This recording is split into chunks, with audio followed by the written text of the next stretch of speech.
Staying at Nassau Correctional Facility over Thanksgiving weekend was an eye-opener for me. There were two main meals there, 8 a.m. and 4 p.m.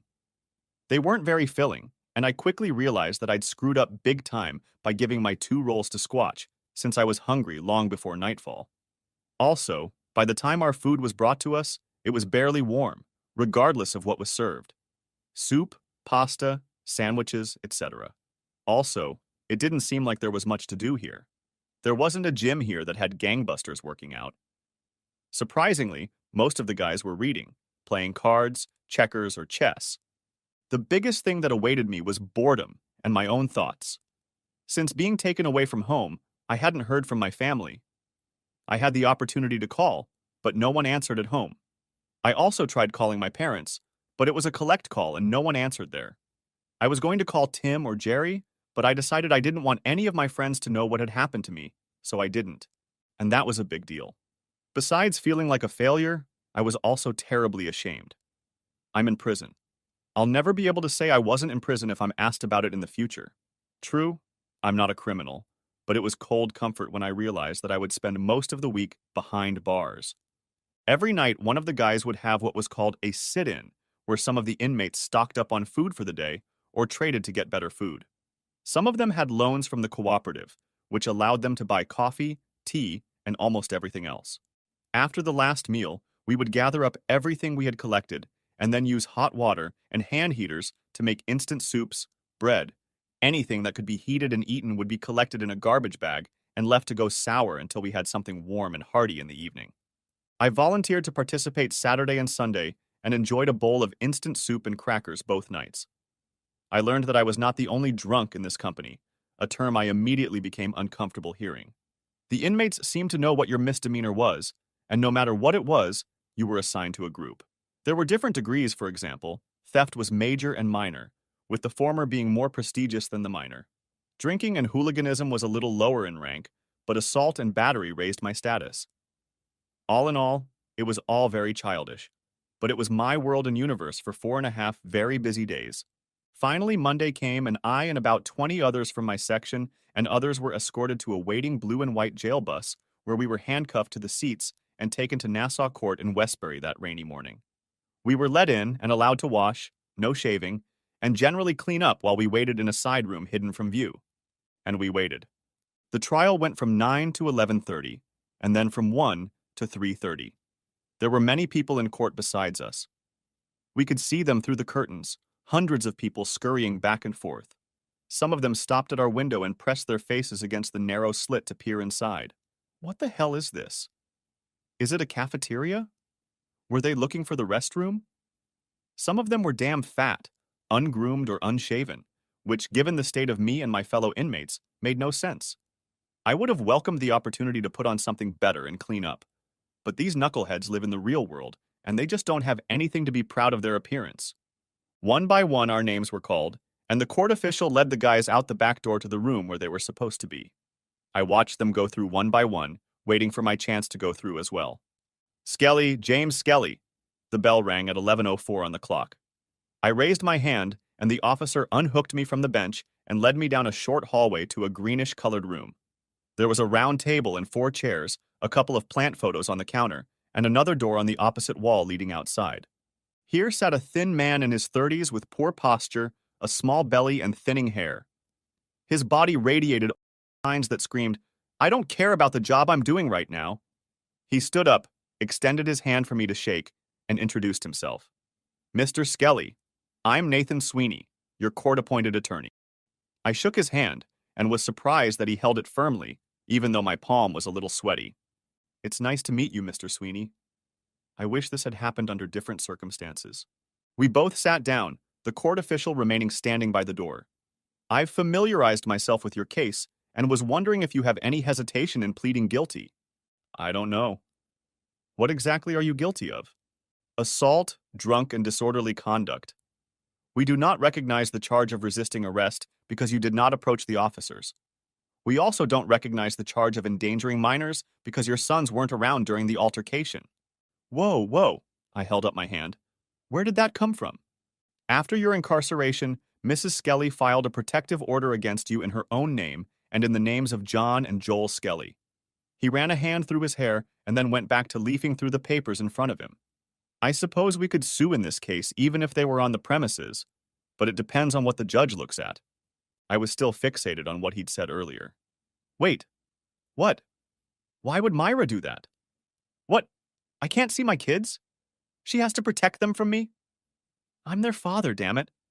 I love them, and I love her. Why should anyone have to protect themselves from me? Nathan shrugged. I'm sure you love your family, Mr. Skelly, and that they love you. But Mrs. Skelly has to go to these lengths, even to your detriment, to protect her children. Our children, I corrected him, pointing to my own chest. Mine and hers. Ours. Those are our children. Again, I hear that protect crap. Protect them from what? From me? Mr. Skelly, the courts work a certain way and they work slowly. No one wants to tear you away from your family a minute longer than necessary. Everyone wants what's best for all parties, but when it comes to children, they're often cautious, and that means we'll have to take certain steps before the matter is resolved. So what do we do next? How do we get this sorted out quickly so I can go home? We go and plead guilty to assault, drunk, and disorderly conduct. You have no criminal record and no priors. You'll enroll in an alcohol program, show significant improvement, satisfy the court, and then the order will be lifted and you can come home. And how long will that take? I inquired. 15 days in jail, minus the time already served. What? He continued. Then 3 months of therapy and addiction treatment and another 3 months of supervised visits before the order is reviewed or lifted. I stared at him, eyes wide with shock. Are you freaking kidding me? Nathan drummed his fingers on the table, looking at me with as neutral an expression as possible. No, Mr. Skelly, I'm not mocking you. It's just the way we are. He folded his papers into a folder and slipped it into his briefcase. And that's assuming everything works to our satisfaction and you follow the programs without deviation. Otherwise, things could drag on. What? What if I don't plead guilty? What then? He shook his head. I would strongly advise against it. Your wife suffered injuries that are documented. Your children witnessed the attack. Your actions were documented by 8 different people. You were clearly intoxicated, but be thankful you weren't driving at the time, as the punishment would have been more severe. Fixing his collar, he continued. Also, if you plead not guilty, you will have to testify post-bail and receive a much longer prison sentence and monetary fines. My professional opinion is to do as I have described. Or, if you are not satisfied with my advice, you can hire your own attorney if you wish. My head was spinning. I didn't want to piss off this guy Sweeney, since he seemed to know what he was doing, and I seemed to be in a complete mess.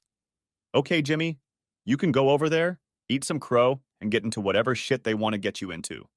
All right, Mr. Sweeney, we'll do it your way. I just want to get home and get back to my life. Fine. He nodded to the officer, who nodded his head and disappeared down the hallway. We chatted some more until the officer came back and indicated for us to follow him. We stopped at a thick wooden door with a thin window, and the court officer opened it and led us inside. The courtroom was quite small, smaller than I expected. At one of the tables, I saw my wife wearing a white button-up blouse, which I called her church shirt, because she wore it every time we had to go to a wedding, mass, or funeral.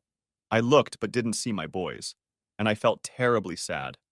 Behind her sat my mother-in-law Stephanie and my dad.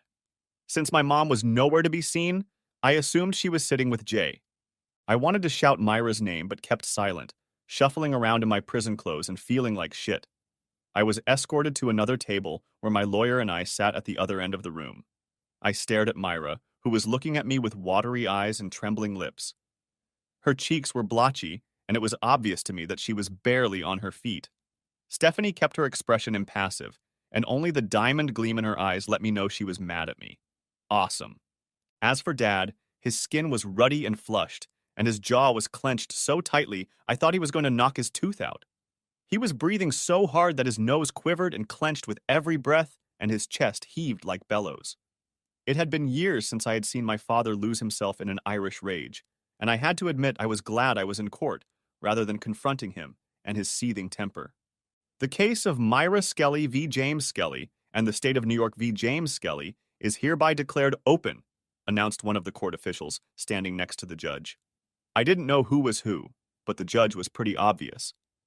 He was in his mid-50s, graying hair, thick-rimmed glasses, the judge's robe they wear, and he was sitting behind the bench. But the look on his face, the way everyone in the room looked at him, everything here confirmed that this is a judge and you are in his sphere. I listened to the lawyer on Myra's side speak for a bit, and then Sweeney gave his speech, trying to refute everything the other guy was saying and soften it up. I had to admit, being 5 days sober and fresh out of jail, I sounded like a real piece of work. The judge had a few comments and questions, but I was only half listening while the lawyers did their dance. My attention was completely focused on Myra. I love this woman. I know all her moods, her thoughts, her wants and needs. And in that moment, I knew two things unmistakably. One, she was terribly upset and depressed, and two, she was also terribly angry and ashamed of me. I could see how she occasionally cast a sharp look at me, similar to the one her mother had. The way her strong, narrow lips pressed together to an almost bloodless whiteness when she caught herself looking in my direction for too long. The way she wiggled her right leg gently but continuously, slowly rising and falling, rising on her toes and falling again. I don't know of another time when Myra was so damn furious, and I couldn't talk to her, which only made it worse. Nathan poked me in the ribs, and my attention returned to the judge and his narrow-eyed stare in my direction. "I said, Mr. Skelly," the judge repeated, "do you agree to join the anger management group as well as the alcohol addiction group?" "Yes, sir. Yes, Your Honor. Whatever it takes." He kept his gaze on me, but then pulled away slightly and lowered his gaze to his desk. "You must successfully complete both programs before we can discuss changing the order to allow you supervised visitation with the children. You can use this as an incentive to cooperate with the counselors and complete the program as soon as possible." "Yes, Your Honor. I will." He nodded his head. "You will be returned to the Nassau Correctional Facility for 15 days, after which you will be released. Be advised that you are not to come within 100 yards of Mrs. Skelly or the children. You must also stay away from the marital home. Once you are released, you can make arrangements with the sheriff's department to have them come to the house and take any personal items you may need." He tapped the gavel and said, "Dismissed." Nathan stood beside me as one of the court staff escorted me back to the waiting room. My father's voice said, "I'll pick you up when you get out. You're going to stay with me and Mom." I nodded my head and looked at Myra to tell her, "I'm sorry." But she closed her eyes and shook her head sadly. She didn't even look at me as I was being led out of the courtroom. As Nathan said, I was only supposed to spend 10 days in Nassau Correctional Institution, but I thought it was too long. My mom put $25 for me in my commissary account, which may not seem like much, but it was like a little piece of heaven. The first thing I bought was a 20-ounce bottle of root beer, and it was like liquid bliss. The next day, I bought a small bag of Lay's potato chips. Another day, I bought a cup of coffee. Little things, but when you don't have access to them and are denied the opportunity to try them, they are that much sweeter when you finally get them. On my 13th day in prison, as I was enjoying an hour of yard time, which meant we could walk outside, I was approached by 4 Latino-looking guys walking toward me, palms out. "Hi! Are you Jimmy Skelly?" Quiz time. What do I answer, yes or no? Obviously, they know who I am since they singled me out and walked right up to me, so the question was rhetorical. They wanted to see what I would answer. Yes, and I was outspoken no. And I was a wuss and a punk. And I wasn't a goddamn punk. I slowly stood up to my full height and stared at my interlocutor with my most indifferent gaze. Yes. That was it. Nothing more to it. Let them sort it out for themselves. "Thought you should know Les is mad at you." I shrugged. Who the hell was Les? They looked at each other. "Doesn't it bother you?" "It doesn't bother me. I don't know anyone named Les." "Les, man. Jorge Morales. You almost broke his neck." That was the guy I got in a fight with. "And?" I didn't want to assume anything. "Just saying, man. Les ain't right in the head. He's like Napoleon, always picking fights with the big guys. He's a cell warrior at best. Listen, thanks for the warning, but I'm leaving here in 2 days and I'm not coming back here. As long as he gives me my freedom, I'll do the same." The speaker in the foursome shrugged. "No problem, buddy. Carlos wanted to let you know that Les is foaming at the mouth about coming after you. If he does come after you, it won't be because the Iron people have any grievances. Les sells wolf tickets when he mentions the people. Okay?" I had no idea what exactly was being said, but it sounded like Les Morales, whoever he was pissed at me and his gang wasn't, because he often hung out with the big guys. Like me. Pretty damn nice. What's next? An invitation to the creep's Christmas party? I needed to get out of here, away from this school playground. Done? Got it. Thanks and tell. Carlos, thanks too. De nada, he replied, and the four of them walked away. And then it was time. Day 15. I took a long shower with crappy soap and shampoo that smelled a little like oil, trying to clean myself up. When I got out, I was given my old clothes, unworn, and belongings, and then escorted to the front doors, where they let me through the main doors and both parts of the barbed wire fence until I was in the parking lot. And there was the Pope. He was standing next to his crappy Honda Civic, arms crossed over his chest with his big ass sticking out from underneath. There was a lot more gray in his red hair than I'd noticed before, and it was weird. But I never realized how deep some of the wrinkles were on his face. He weighed 60 pounds more than I did, and he was in his late 50s. But I didn't want to find myself the recipient of his punches or slaps. My memory flashed back to the many times he'd used harsh parenting techniques while I was growing up. You look like shit, Jimmy. Great goddamn greeting, Dad. Tell me something I didn't know. Sorry, Dad. The stylist isn't coming until Thursday. Don't get snippy with me, smartass. He opened the driver's side door and climbed in, showing me to sit on the other side. I already have to pick up my son from jail. I don't need to listen to any more of your damn talk. He waited until I sat down before starting the car. Buckle up before I'm tempted to throw you to the side of Newbridge Road. We drove home in silence. My father abruptly jerked out of his seat and accelerated sharply. He gripped the steering wheel tightly, and his eyes were fixed on the road. Look, Pops, I said. I'm sorry. He snorted. I really am. I really am. Your wife had black and blue fingerprints on her goddamn wrists for a week, asshole. He slapped the dashboard. What kind of shit are you? Dad, it was an accident. Bullshit, kid. I think it's bullshit. He grinned as he spoke. Too much salt is an accident. Hitting another car while parallel parking is an accident. No, Jimmy. What you did was damn deliberate. You deliberately drank too much, and you deliberately hurt your goddamn wife. I didn't mean to do that. The hell with you, Jimmy. The hell with you and your whiny shit. I didn't mean to do it, my grandfather, you bloodthirsty asshole. I kept my mouth shut the rest of the way until we arrived at my childhood home. The first thing I noticed was my baby outside. Inside, he was piled up with a bunch of boxes and bags. I assume it was clothes and stuff. Dad grumpily got out of the car and I followed him. He opened the door and called out, Mary, I'm back to see your son, the delinquent. Mom came out of the kitchen, wiping her hands on the pockets of her robe. I smelled corned beef cooking and assumed Mom was cooking it for me.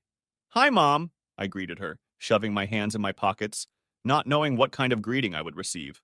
She only held back for a second before stepping towards me and giving me a big hug. Oh, Jimmy. Welcome home, son. Are you okay? You didn't get hurt out there? Jesus, Mary, exclaimed my father. That boy more than anyone he meets was fine. I'm all right, Mother. It's all right with me. Thank you for letting me stay here. Don't think about it. We just want you to get better, that's all. She led me into the kitchen. Come on, I'm making dinner, and you look like you haven't eaten properly.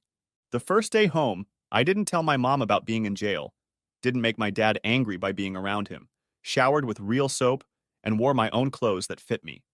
The next day, December 11th, I woke up early in the morning and drove my car to the Florence building to talk to Doug about what had happened and hopefully get some kind of check. When I walked in the door at 6:50, the conversations behind the counter stopped, and all my coworkers just stared at me. Someone whispered, Holy shit, Jimmy, where have you been? And that was enough to summon Doug from his office with the sound of a chair scraping against the wall. Jimmy? Skelly? He stepped out of the doorway and stopped, staring at me. You, he said in shock. What the hell? Go to my office. Now. I followed him in, and he slammed the door behind me. Where the hell have you been? I told you that if you screw up one more time, you're out of here. Didn't I tell you that? Didn't I tell you that? What the hell? You thought I was out there? Making this shit up? Doug, I'm sorry. I was in jail. Well, la la la la la la la la la la la la la la la la. Thanks for the news on Channel 7.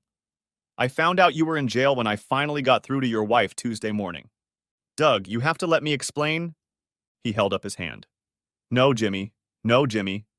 He reached into his desk drawer and pulled out two envelopes. Here you go. Your last check, vacation and sick pay you didn't use. Take it and go. He waved his hand toward the door. I'm not going to fight your unemployment, so sit on your ass for now and figure out what you're going to do. Because whatever it is, you don't work here anymore. I took the checks and slipped them into my pocket, standing up. Thanks, Doug. I really screwed up. He took a deep breath and looked up at me.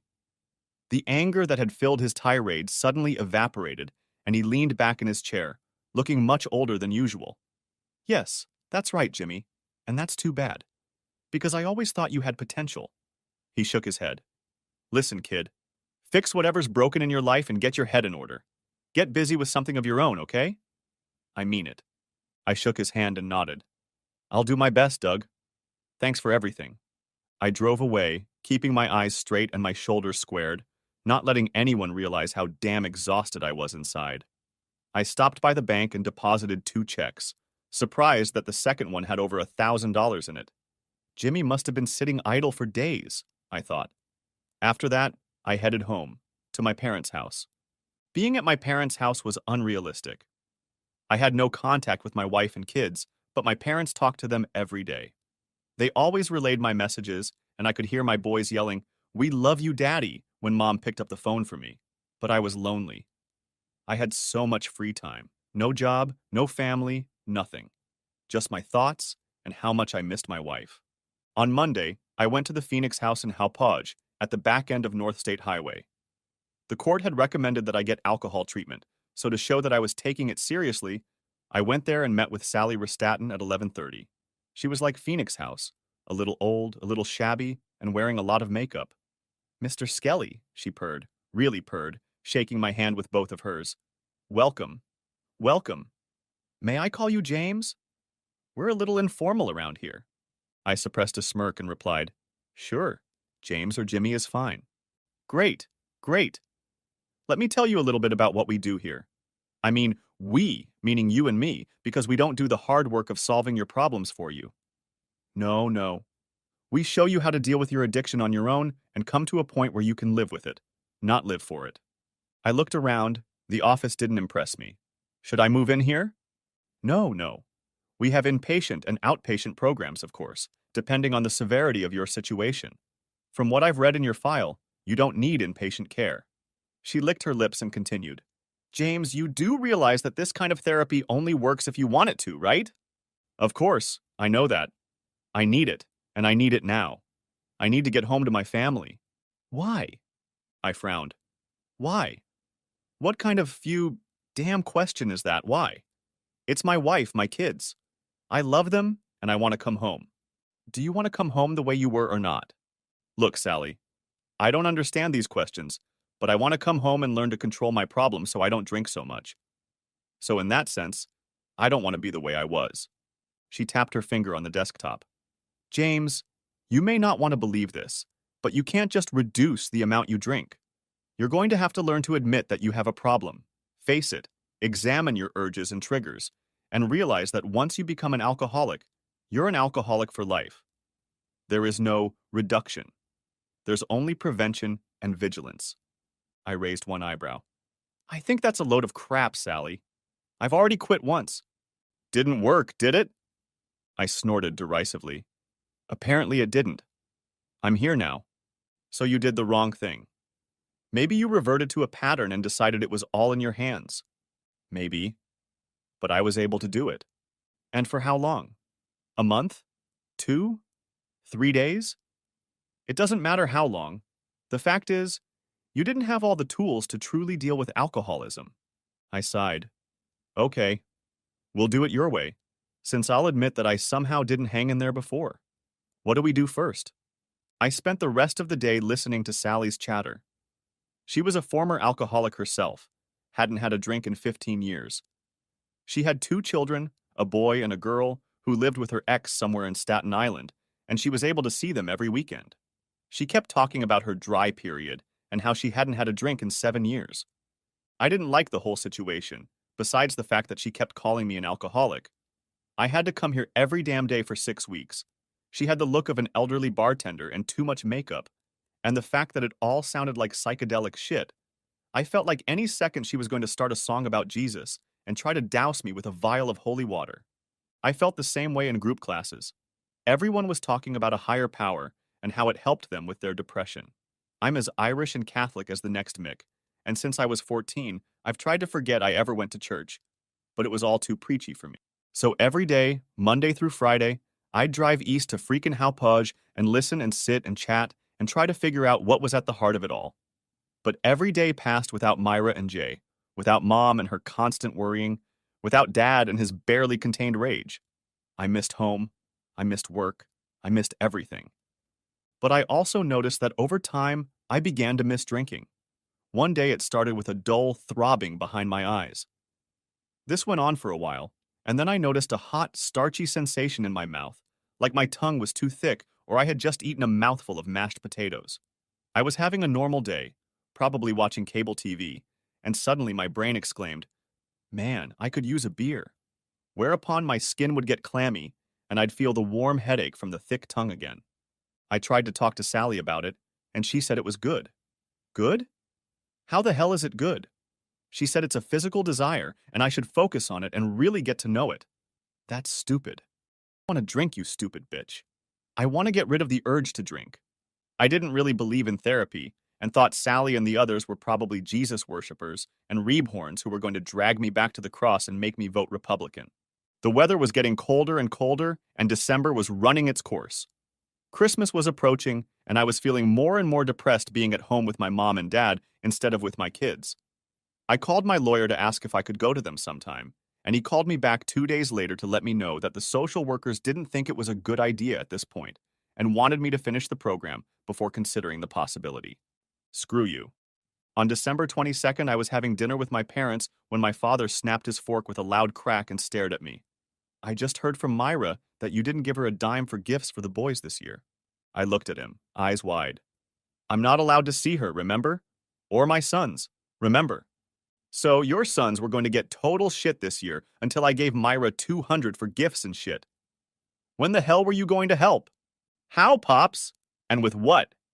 I don't work, you know that. So get a goddamn job. You've got money in the bank. You've got gas in your goddamn car. And I know you've got unemployment money in your account. And you're going to help me? You're going to help me?" His voice growled at the end. "I want a goddamn job!" I yelled back, picking up the volume. "And if I could see my damn wife, I'd love to help with Christmas. Don't you dare raise your voice in my house." My father's face was turning increasingly red, and his eyes had strange veins in them, like he was about to have an aneurysm. "You didn't offer shit. Shane, you have pressure." Mom tried to calm Dad down, but he already had his head full of air. "Jesus, Jimmy, just put the damn money in my hands and I'll give it to her. What the hell? Don't you guys have a joint account or something? Go transfer the goddamn money. I heard Stephanie had to give Myra money for groceries this week, and you sure as hell didn't help a damn thing. Damn it, Daddy, I'm not living there. What the hell am I supposed to do? I don't have a job, I don't work, I don't have shit for money, and I have to go to these goddamn therapy sessions for alcoholics and wife beaters every goddamn day." My mom tried to defuse the situation again.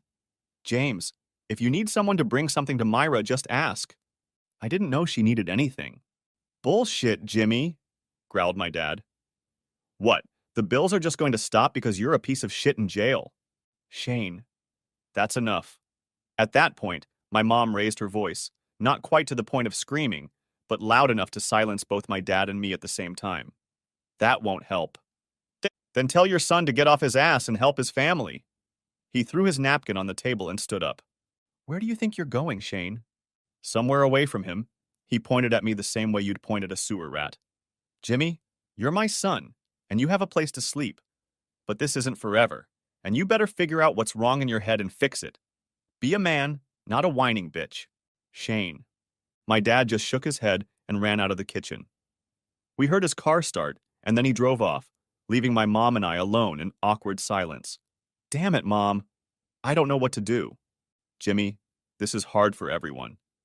But despite what you're going through, It's Myra and the boys who are having the hardest time. They don't deserve this, and they have the hardest job without you. Come on, Mom. I'm the one with the problems. Snap! But they're innocent, and they'll have to live with the wreckage. She bowed her head. Jimmy, I'm praying for you. I really do. I'll be fine, Mom. It's just so damn hard and unfair. Mom raised her eyes and looked at me. It's not fair to everyone, James. Not just to you. She patted my hand and left me alone in the kitchen with my thoughts. All this nonsense about what everyone else is going through. But everyone forgets that I'm the only one suffering. I went to goddamn jail. I lost my job. I can't see my kids. I can't see my wife. I have to go to these stupid therapy sessions. I'm the one who lives here with my mom and dad. And I'm the one who really wants a drink. Oh my God. I can drink. All this goddamn shit is making my head spin.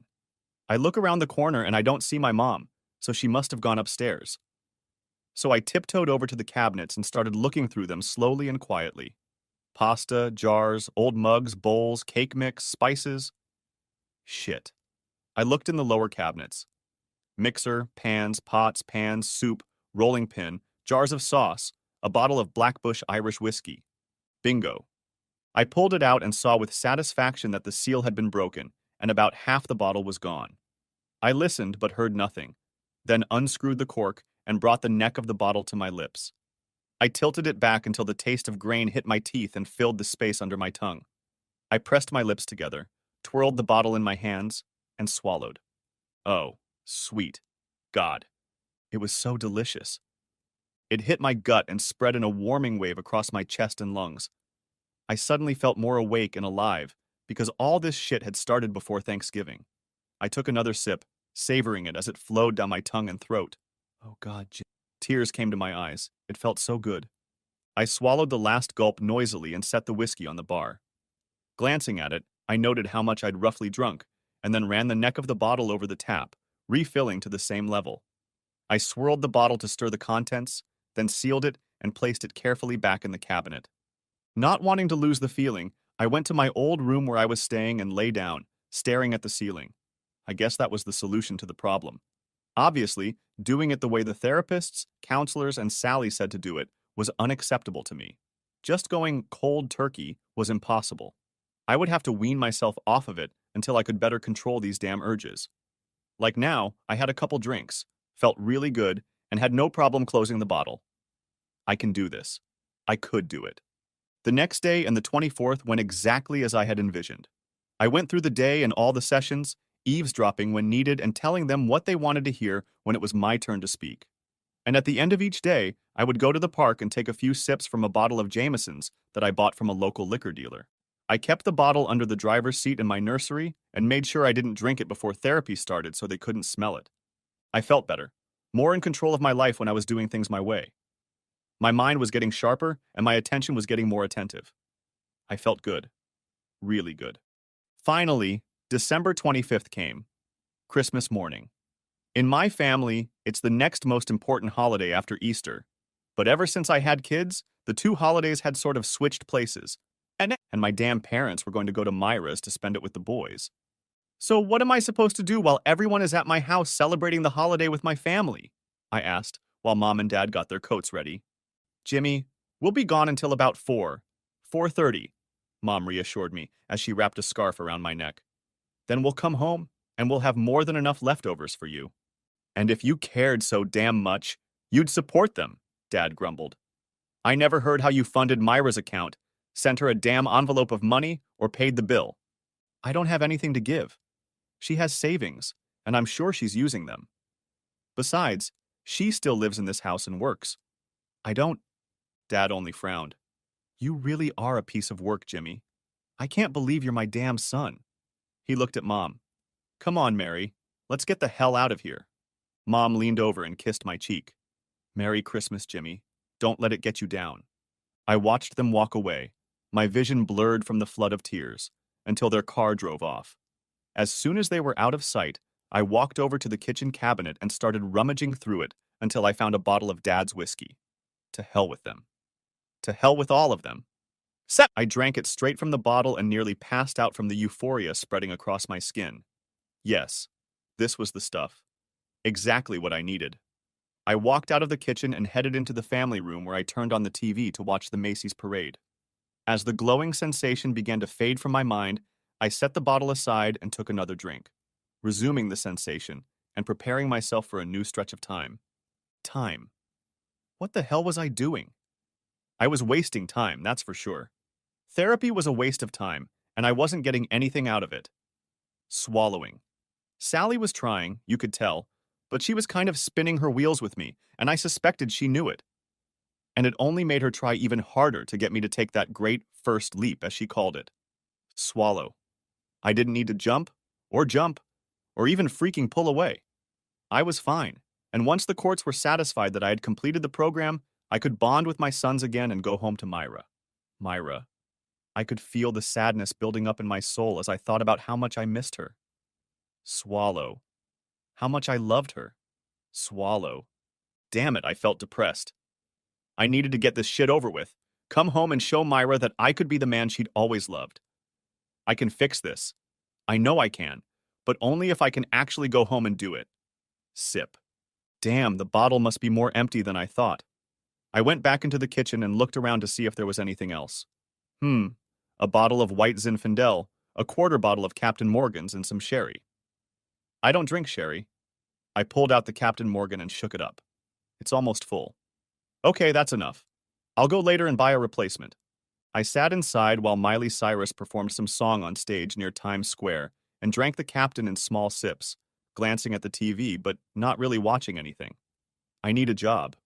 Now would be a good time to get a job on someone's construction crew. I know a lot of construction workers, and it wouldn't be hard to get one of them to hire me. I know I'll be on par with the guys they're recruiting at Boss Bagel and Bethpage. Swallow. And then when I start making the big bucks and gain experience, I can look for my own jobs. Nothing big to small projects like hanging windows or doing trim work. Swallow. Hell, I'd even do some spackling, it's not that hard. I've seen crews of spacklers come in here and most of them didn't speak English and didn't seem like the smartest. If they can do it, I know I can do it too. Swallow. Later. Then Myra will be proud of me, and so will the boys. I'll have my own truck, I'll name my company something like 3J Construction, because I know my sons would love to join me. Swallow. Some of these guys weren't the best, and I know I can beat them. Yeah. Then Myra will be proud. And she'll have nice clothes like Grace, and I'll have a nice house like Jerry, and they'll come and say, "Wow, Jimmy, this is really nice. We love your house." Swallow. And then they'll be jealous and envious of me and my family. Hell yeah. Swallow, swallow, shit. Is it 2 o'clock already? And where the hell is the rest of the Captain? Damn, now I think I spilled it, it's empty. Nah, the floor's dry. So where the hell is he? Shit. I'll go and get another one. But it's Christmas, so I guess the liquor stores are closed late. I'll go out later and get one. But first I'm really hot and I want to take a nap. Yeah. It's nice here. I squeezed my shoulders harder into the chair and leaned back with my feet on the ottoman. That's life, Jimmy. And a very good one at that. What the hell is that? That's what I heard at the same time as something hit me hard on the head, waking me up from the slumber I'd briefly lingered in. When I woke up, I saw my father standing over me with his coat open, his face flushed and his chest heaving. There was anger in him. Real, deep-hidden, iron anger. Right behind him, I saw my mom standing in the entrance with her hands over her mouth and a big brown Bloomingdale's bag at her feet. Huh? I asked, struggling to come to my senses and trying to sit up. You pathetic, drunken shit. Pops reached over and slapped me again, making my head ring and causing me to stumble backwards onto the couch. Are you out of your mind? Have you been drinking? Here? He pulled me away and hit me from behind again, this time catching my ear where it burned. Hey, stop it! I yelled back, scrambling my arms and legs under me and trying to get up. He lunged forward again, delivering another open-handed blow to my head and face. It hurt like hell. Jimmy Skelly, you're a goddamn disgrace. How dare you drink? How dare you do that? What the hell is wrong with you, you bastard? He recoiled to hit me again, but I felt the anger in my gut, fueled by the alcohol I'd drunk earlier, suddenly burst out and coiled around my limbs, fueling me with his rage. I jerked back and caught his flailing hand in mine, stopping it before it connected. "Don't you dare hit me!" I growled, moving closer to his face. "Don't you ever, goddammit, don't you dare! You ungrateful piece of shit!" He growled back, spittle flying off his lips and splattering me. "This is my house." He yanked his hand out of my grip and was about to slap me again when suddenly everything went to shit. All I know is that I'm not going to take another slap from my father. At all. I don't even know when I clenched my fist. All I know is that in an instant, his hand darted back to deliver another blow to me, and then he was on the ground, holding his bulging stomach and trying to catch his breath. As for me, I froze in my final pose, right fist outstretched, body slightly hunched, chest heaving like I'd run half a mile. And it was obvious. I had just punched my dad. "Oh shit, Pops!" I exclaimed, suddenly ashamed of myself. "Oh my God, Dad, I'm so sorry. I just so—" "Get out," he growled, gaining enough air to finally answer me. He held onto his knee with one hand and a chair with the other to keep from falling. Mom clasped her arms around his chest and tried to lift him up, her eyes ghostly and wild as she looked back and forth between us and him. He took another shuddering breath and said, "I want you to leave. Now. Get out of my house, Jimmy." "Shane, please!" cried Mom. "Dad, Like an ancient Irish warlord, my father stood to his full height, red and gray hair fluttering over his ruddy face, chest heaving, body shaking, and voice roaring, "Get out of my damn house now!" I froze, unable to believe what had just happened. Then I turned and ran upstairs to my room, grabbed my bags and threw all my clothes in them. I moved my toiletries into the other suitcase and slung them both over my shoulder while my father's voice came from the family room. "Get out! Get out, Jimmy! Get out!" I went downstairs and ran past my father, ignoring his yelling as I walked through the cold to my Charger and threw my meager belongings into the back seat. Opening the driver's side door, I climbed in and started the car as I suddenly heard my mom's voice. "Jimmy, wait!" I rolled down the window as she ran up to the car, her face flooded with tears and her heart visibly broken. "Mom, I'm so sorry. I ruined everything. I've ruined everything. I'm so sorry. It just happened." I felt myself losing control of myself, starting to go pale, my vision floating. "Jimmy, please, just take care of yourself. Give your father a few days to calm down, okay? It was just a mistake, a terrible mistake. It's Christmas, Jimmy. Things went wrong and got out of control." "Mary," shouted his father from the house. "I'll be there soon." Mom pressed something into my hand, and I noticed it was a wad of scattered $20 bills. "Here. Take care of yourself and call me. Let me know where you are and how you're doing. I'll take care of your dad and you'll be home before New Year's, okay?" I felt a queasy feeling in my stomach. "Mom, I can't take it. You'll get through this. Accept it, Jimmy. You find a place to sleep, go to a friend's house, and call me every day no matter what." "Mary." She looked over her shoulder, then leaned into the car, hugged me tightly, and pressed her tear-drenched cheeks against mine. "I love you, Jimmy. No matter what happens or what's going on, your father and I love you." "Mary? Go," she commanded, squeezing me one last time. "Be safe, Jimmy. Go." As I passed her, I saw my dad come out of the house, looking like a scared bear, and rush across the lawn toward my mom and me. I put the Dodge in reverse, slid out of the driveway, and then shifted the gear into first and drove off, scattering road crumbs and burning rubber. The rest of my family stayed behind me in the rearview mirror. Next chapter. I drove, having absolutely no idea where I was going next. The clock on the dashboard read 5:13, and it was Christmas Day. My head was foggy, like I was still trying to wake up. My thoughts were unfocused and scattered. All I could honestly say was that I hit the wall. Hard. And with malicious intent. Shit. I drove aimlessly for a while until I was near the middle school. It was quiet there, not even any security guards or police officers in sight. I pulled over near the football field and parked as close to the bleachers as possible. Then I climbed into the back seat, slid into my dark blue jacket, and pulled back the hood. Digging under the seat, I pulled out the bottle of whiskey that lay there and took a sip. For the first time in a long time, the drink didn't give me an instant burst of energy. Sure, I felt better after a sip, but I didn't feel better on the inside where it mattered. Then I took another sip. Nope, same thing. By the time I took a third drink, I was furious that I couldn't get anything out of the alcohol I was ingesting. Why isn't it working? What was wrong with it? I could feel hot tears boiling in my eyes, falling down my face like twin streams of acid burning my flesh. And that's when I cried. I cried like I don't remember crying before. Here I was, sitting in my Charger behind the school on Christmas Day, in the bitter cold, torn away from my wife and kids, with no one to turn to, and having just been kicked out of my parents' house after hitting my father. I had no job and no one I could call. And it was pulling me, tearing me apart, dropping me so far down that I couldn't see the sky above my head. I clutched the bottle to my chest, rocking back and forth in my chair, and heavy sobs burst out of me. It hurt, really hurt. My legs gave out, and I leaned back in my chair, trying to keep warm and keep my sanity in the silence of my despondency. I couldn't imagine ever feeling this sad, and I couldn't imagine ever wanting to feel this awful again. It was in this state of sadness and misery that I slipped out of consciousness and fell asleep. The sound of the cold winter wind whipping against the metal posts of the bleachers played harmony with the melody of the moans and sobs that tiredly escaped my lips. I awoke slowly.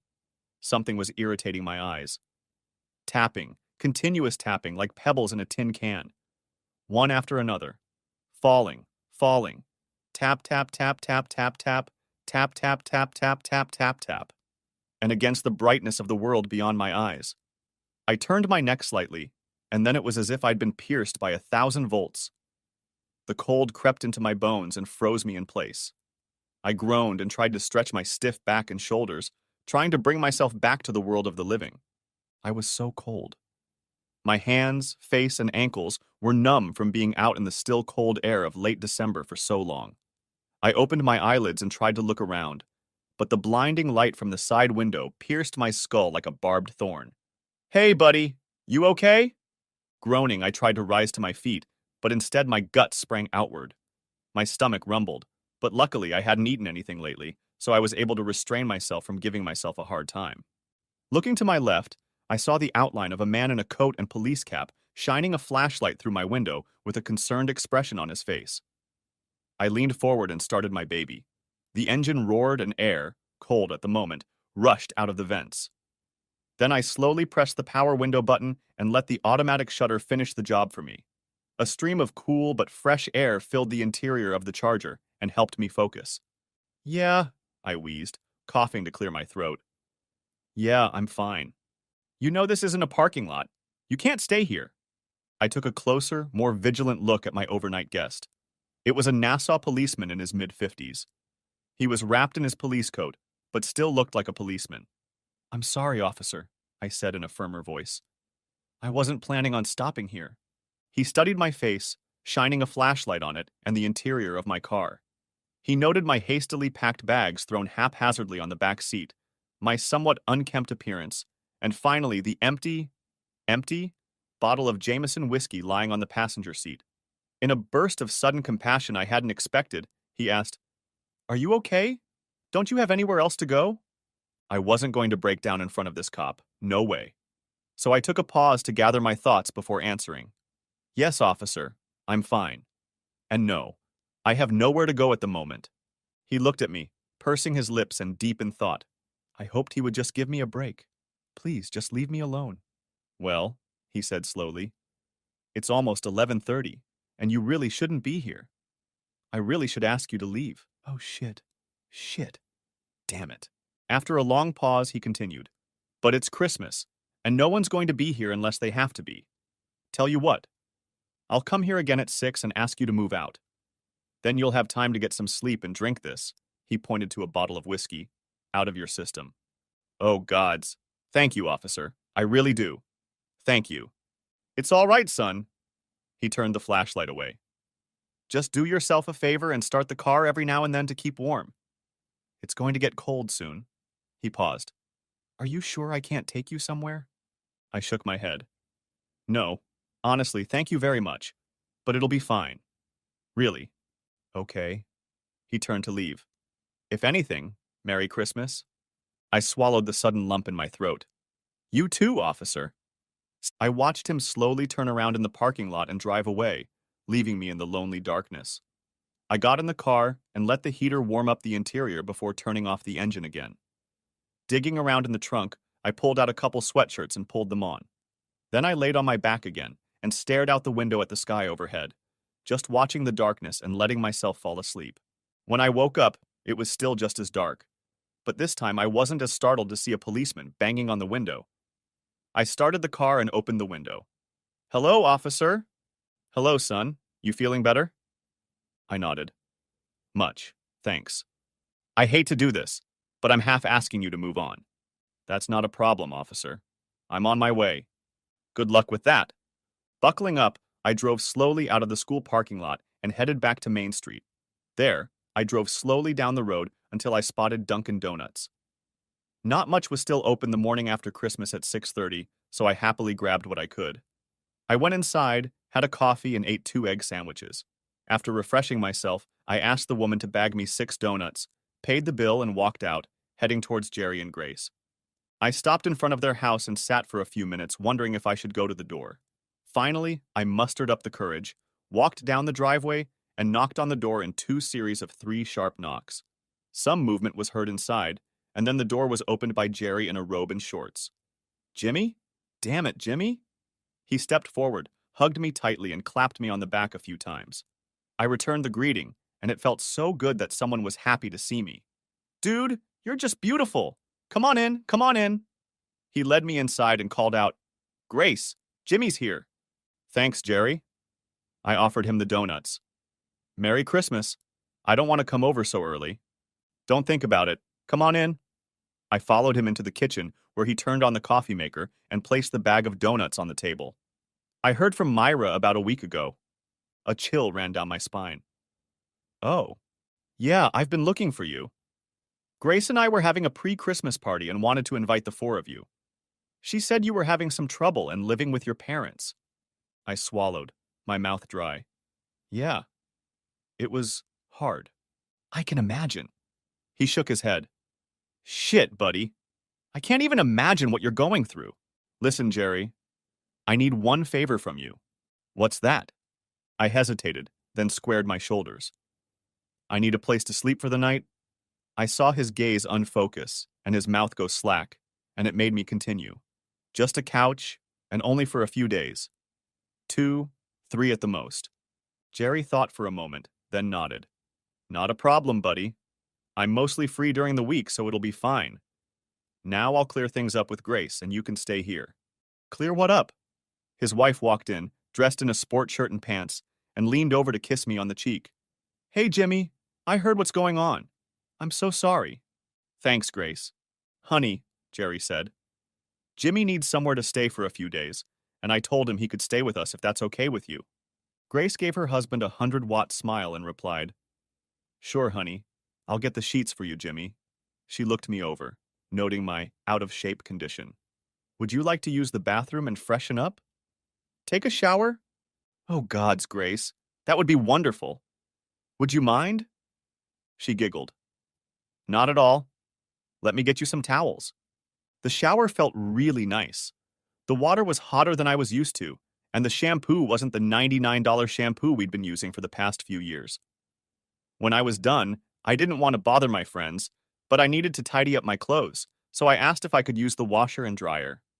They graciously agreed, and I loaded up the stuff. During the day, when they weren't busy with Brittany, their daughter, or something that needed to be done, I had the opportunity to tell Jerry what was happening to me, but from my perspective. He listened silently, and I appreciated that he mostly kept his advice to himself. However, it was obvious to me that he was already prejudiced against Myra after hearing some of his leading questions and comments. "Wow, but don't you think maybe she was right?" "I can understand that. But I think that when it comes to children, she should have acted on her conscience first and foremost. I can't imagine that therapy isn't working at all, since they're having such success. I'm sure your parents were only hoping for help, and they're hurting too." On the 27th, Jerry had to take a few hours off work because his company was on a half day during Christmas break, and I had a couple hours to kill before driving to Phoenix House. Grace was tending to Brittany when the dishwasher buzzed, and she asked me if I could be nice and empty it for me. I rolled off the couch, emptied the plates and glasses, and put them away in the cabinet. I did the same with the silverware, tossing it into a drawer, then finished the job and returned to the couch. A little while later, I heard her fumbling around in the kitchen, as if looking for something, and then the same sounds came from the dishwasher. I focused my attention on Maury for a while and tried to ignore the knocking. At 11, I thanked Grace for her time and told her I'd be home after 4:30 when therapy was over. She waved goodbye to me, but I don't think I heard her say anything. Strange. Sally tried to get information out of me, but I wasn't going to go into a diatribe about the crap I'd said on vacation with my parents. Just said that we'd had some tough times, but they were behind us now. The end of the day was not long in coming, and I took a leisurely drive back to Jerry and Grace's place. Stopping near the park, I drank the 2 bottles of beer I had in my trunk, trying to stick to my plan of weaning myself off alcohol. By the time I got back to the Zaveras, I was feeling much better than usual and happier. Jerry was a little colder today, and Grace seemed less happy than she had the day before. I tried not to disturb them and got a good night's sleep on their couch. The morning of the 29th came, and Jerry stopped to chat with me while I was in the kitchen eating frosted cereal for breakfast. "Hey, buddy. How was your night?" I swallowed my cereal and nodded my head. "Pretty good, man. Thanks for asking." "Good. Good." He looked at his watch. "Listen, Grace's mom is coming to visit us for a week or so on New Year's Eve, and it's kind of a pain in the ass, you know?" I chuckled. "Yeah, Stephanie and I didn't exactly get along." "Tell me about it. Look, I have to keep the peace, and when she leaves, it's total domination of my time and home. I hate to do this, but do you think you'd go back to your parents while she's here?" "I just can't do anything when she's here, and you'd be very uncomfortable." I shrugged. "I'm not going back to mom and dad right now. Dad's keeping me from going crazy, and that's not enough time yet."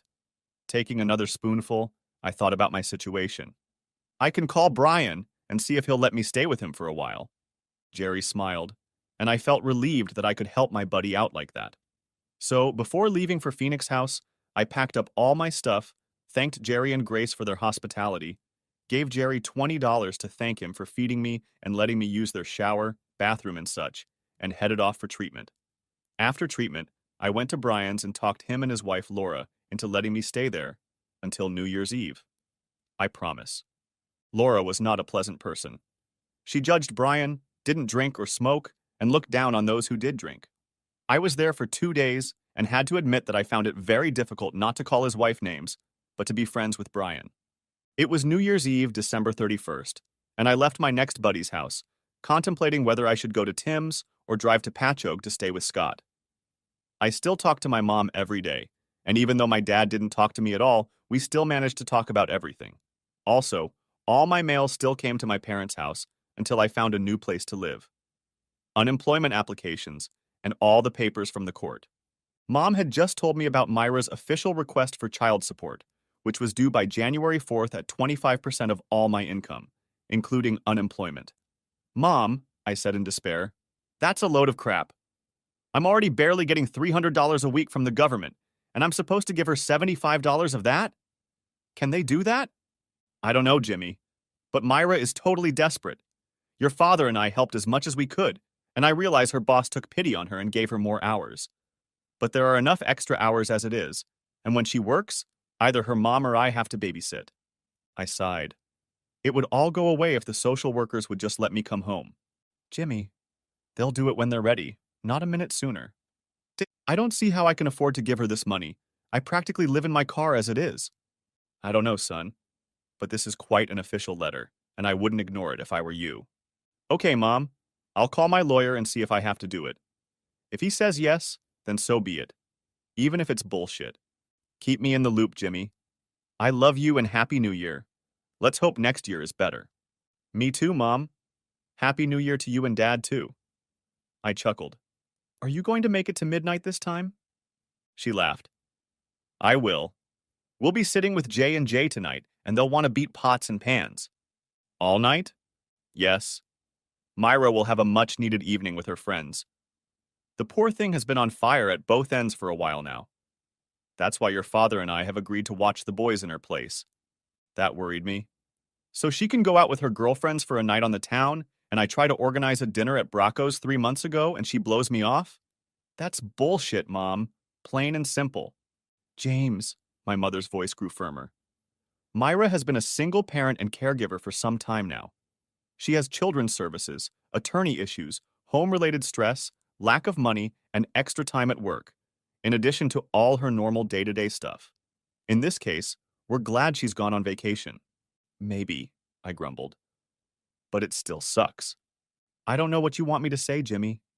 Mom sighed into the phone. Look, just have a good night and call me tomorrow to tell me where you are, okay? Okay. Good night, Mom. Good night, Jimmy. I drove to Phoenix's house, anger slowly building up inside me again. What the hell is all this happy shit? I'm looking for a place to live, and Myra's doing what the hell does she do on New Year's Eve? And for that matter, with who? My blood ran cold, and the viper in my veins suddenly gained wings. What if it's the guy she's dating? Bullshit. That's the point. Bullshit. My time with Sally couldn't have been less productive if my balls weren't on fire. She chatted nonstop and finally, giving me a hard look, asked, So, James, you haven't been focused this whole time. Is there something wrong? Anything? You can tell me. No, Sally. Everything's fine. Everything's fine. I guess it's just almost a new year. New beginnings. We only have a week or two left, and then the court will let me see the kids and my wife. She frowned, her eyebrows coming together. Oh, God. Oh, God, no, James. It's not really like that. The anger I'd been struggling to contain suddenly burst out, turning into a mixture of cold and hot rage. I could feel the fire in the depths of my eyes ignite as I glared at the older woman with ill-contained feelings. What do you mean by saying it doesn't work quite like this? I've been coming here every day for a month now. With a week or two to go, the 6-week requirement is met. That's what I was told. That's what was supposed to happen. James, we're here to make sure you stay calm and manage your alcoholism. She pointed at me. See this? Every time I say alcoholic or another similar word in reference to you, you wrinkle your nose and narrow your eyes.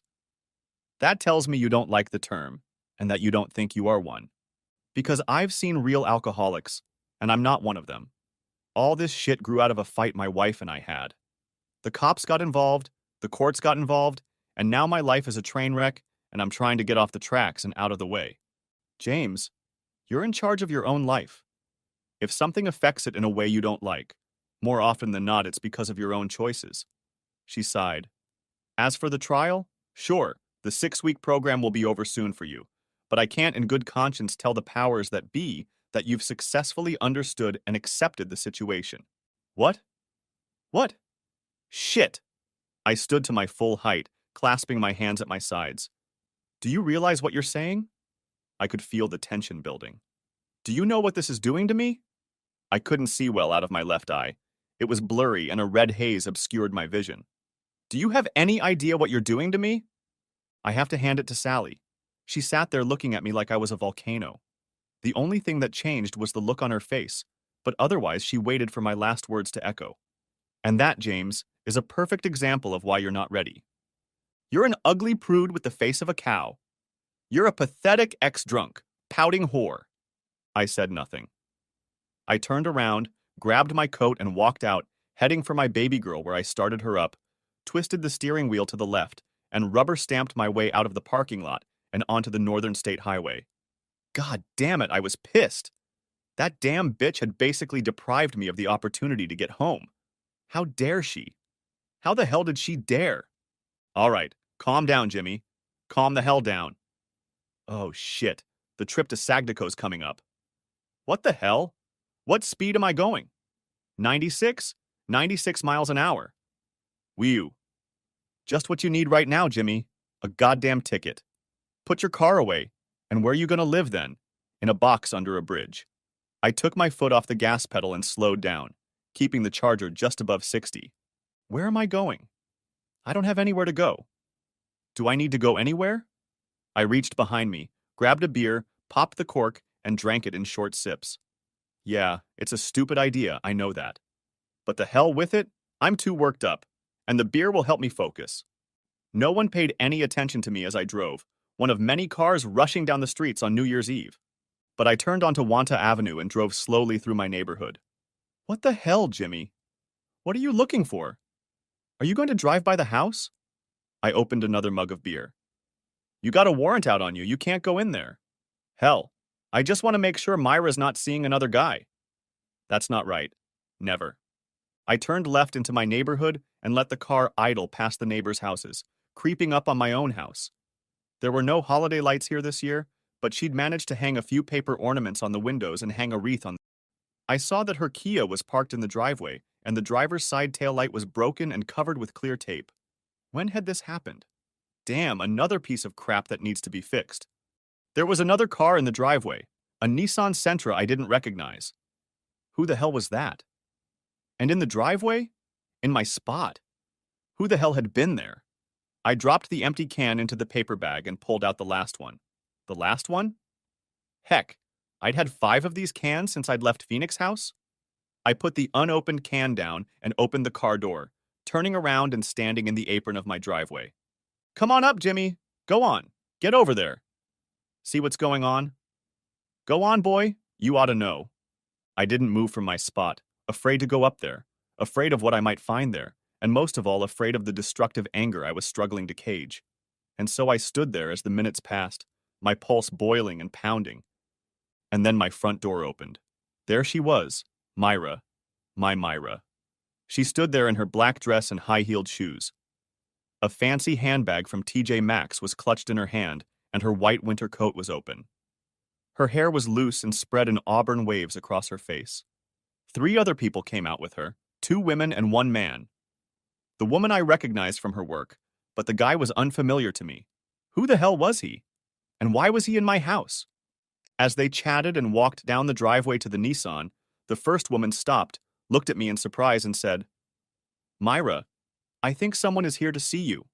Myra looked up and stopped, her mouth open in shock. Oh my God, Jimmy!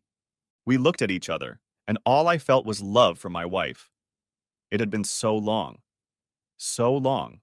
And here she was looking so beautiful. And then this guy ruined it by opening his mouth and asking, Myra, are you okay?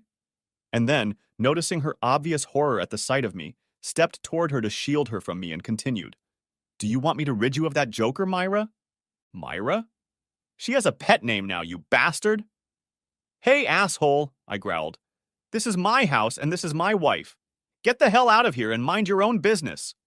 Myra, one of the women said, standing up beside her and pulling out her cell phone. You still have a protection order against him. I'm calling the police. She turned to me and said louder, Can you hear me? I'm calling the police, Mr. Skelly. You should go away and leave Myra alone. The guy waved his arms around, trying with his limp wrists to get me to leave my goddamn property. Go away. Get out of here. Leave Myra alone. Go away. What the hell? Am I a cat? And he kept coming toward me while my wife shook her head and repeated, No, no, no, no, no, over and over. This guy looked like a threat. A threat to me, a threat to my marriage, and a threat to my damn sanity. There's only one way to deal with a threat. I took a step toward him, raising my fists, and he sort of stumbled, trying to slow down.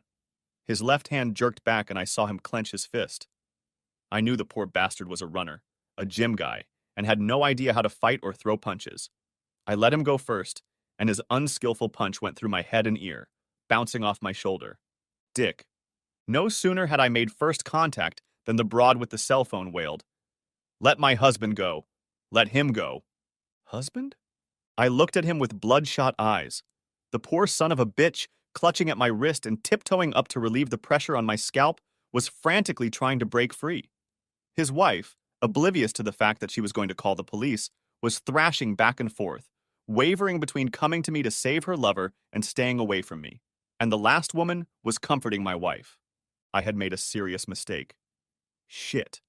I let the poor bastard go, no longer crowning him, and he collapsed to the ground, naked tears running down his cheeks. I gotta go. I ran to my Charger, jumped in the driver's seat, and sped down the block as fast as I could hit the gas.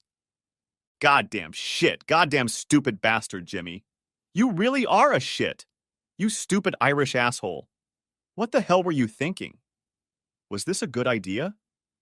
Was it supposed to solve the problems and get you two back together? Hell, you could have beaten that guy to death and then gone to jail forever. Driving through the tears was getting harder and harder, but I made my way through the streets until I was in front of Tim's house.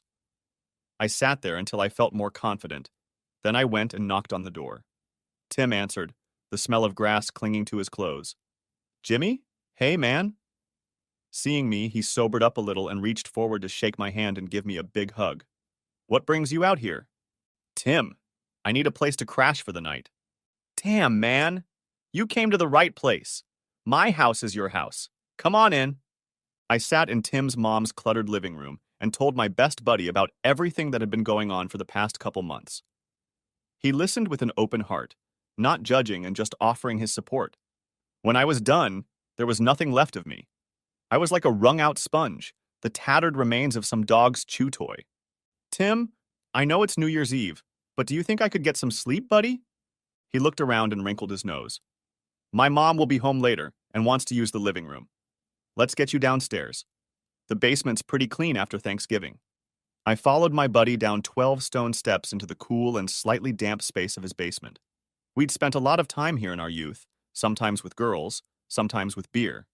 Everything was the same: an old couch, a low table, a battered refrigerator, a foosball table in the corner. Only everything was a little shabbier, more tired, like me. Tim peeled the ugly blue sheet off the couch and rummaged through the closet for a blanket and pillow. Here, dude. Lie here for a while. As soon as you feel ready, let me know, and we'll go do something. Jimmy and Timmy, round two.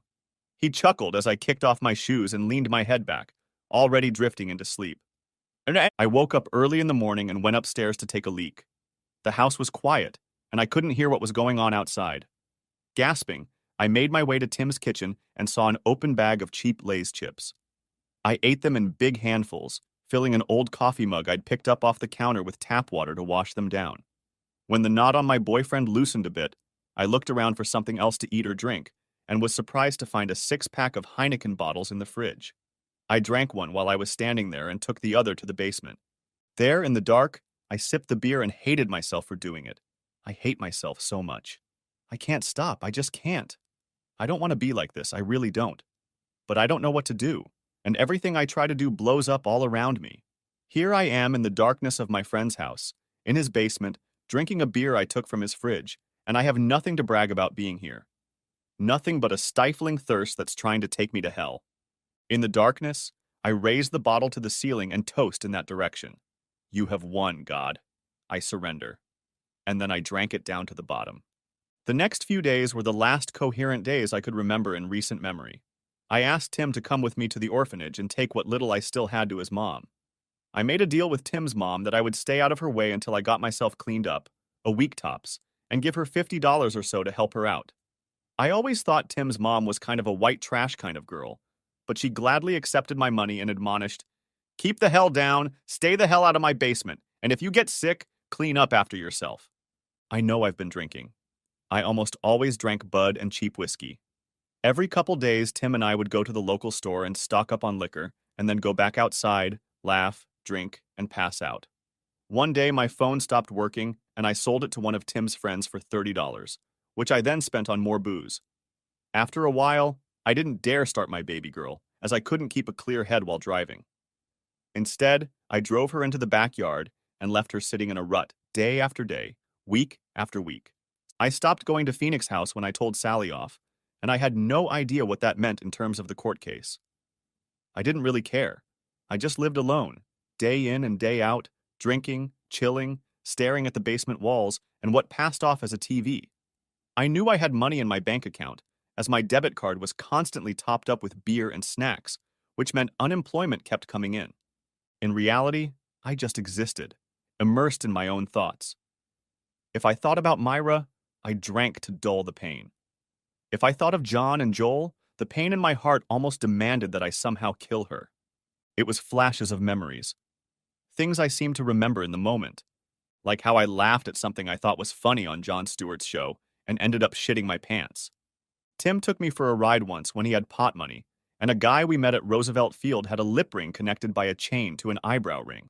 I thought it was the funniest thing ever, and laughed in his face until he told Tim to take me out of there and never bring me back.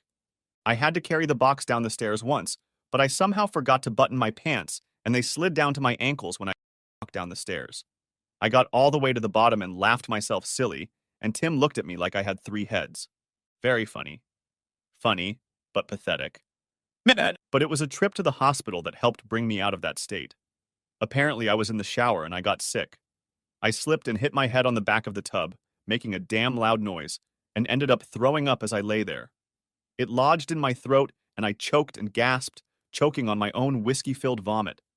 I couldn't stand, and was already passing out when Tim kicked open the door, and before I passed out, I saw him rushing to my aid. When I woke up, I was in Nassau University Hospital in East Meadow, with a bunch of bandages on my head, an IV in my arm, and the worst hangover I had ever experienced. I tried to get up, but a soothing hand laid me back on the bed and suggested I sleep. Who was I to argue? The next time I woke up, it was daylight, and a real ugly nurse was shaking me by the shoulder. "It's time to take your medicine, Mr. Skelly." Huh? What's wrong? She handed me some pills and a cup of water for me to swallow, then started measuring my vitals. "You've been here for 3 days, Mr. Skelly. Concussion, severe laryngeal trauma, asphyxiation, and alcohol poisoning. We have reconstructed your system, and you are on the mend. If the doctor agrees, you could be discharged as early as tomorrow." Oh. "Your mother and father have been here for the past 2 days. Your friend Tim was here the first day. There have been other visitors." She pointed to a side table, and I turned my head to look. There were little bags of cookies and postcards lying there that I was supposed to look at as soon as I woke up. But what made me gasp and sob were the hand-drawn cards in crayon on folded yellow paper that showed my two boys with figures next to a larger figure lying down. My sons were here.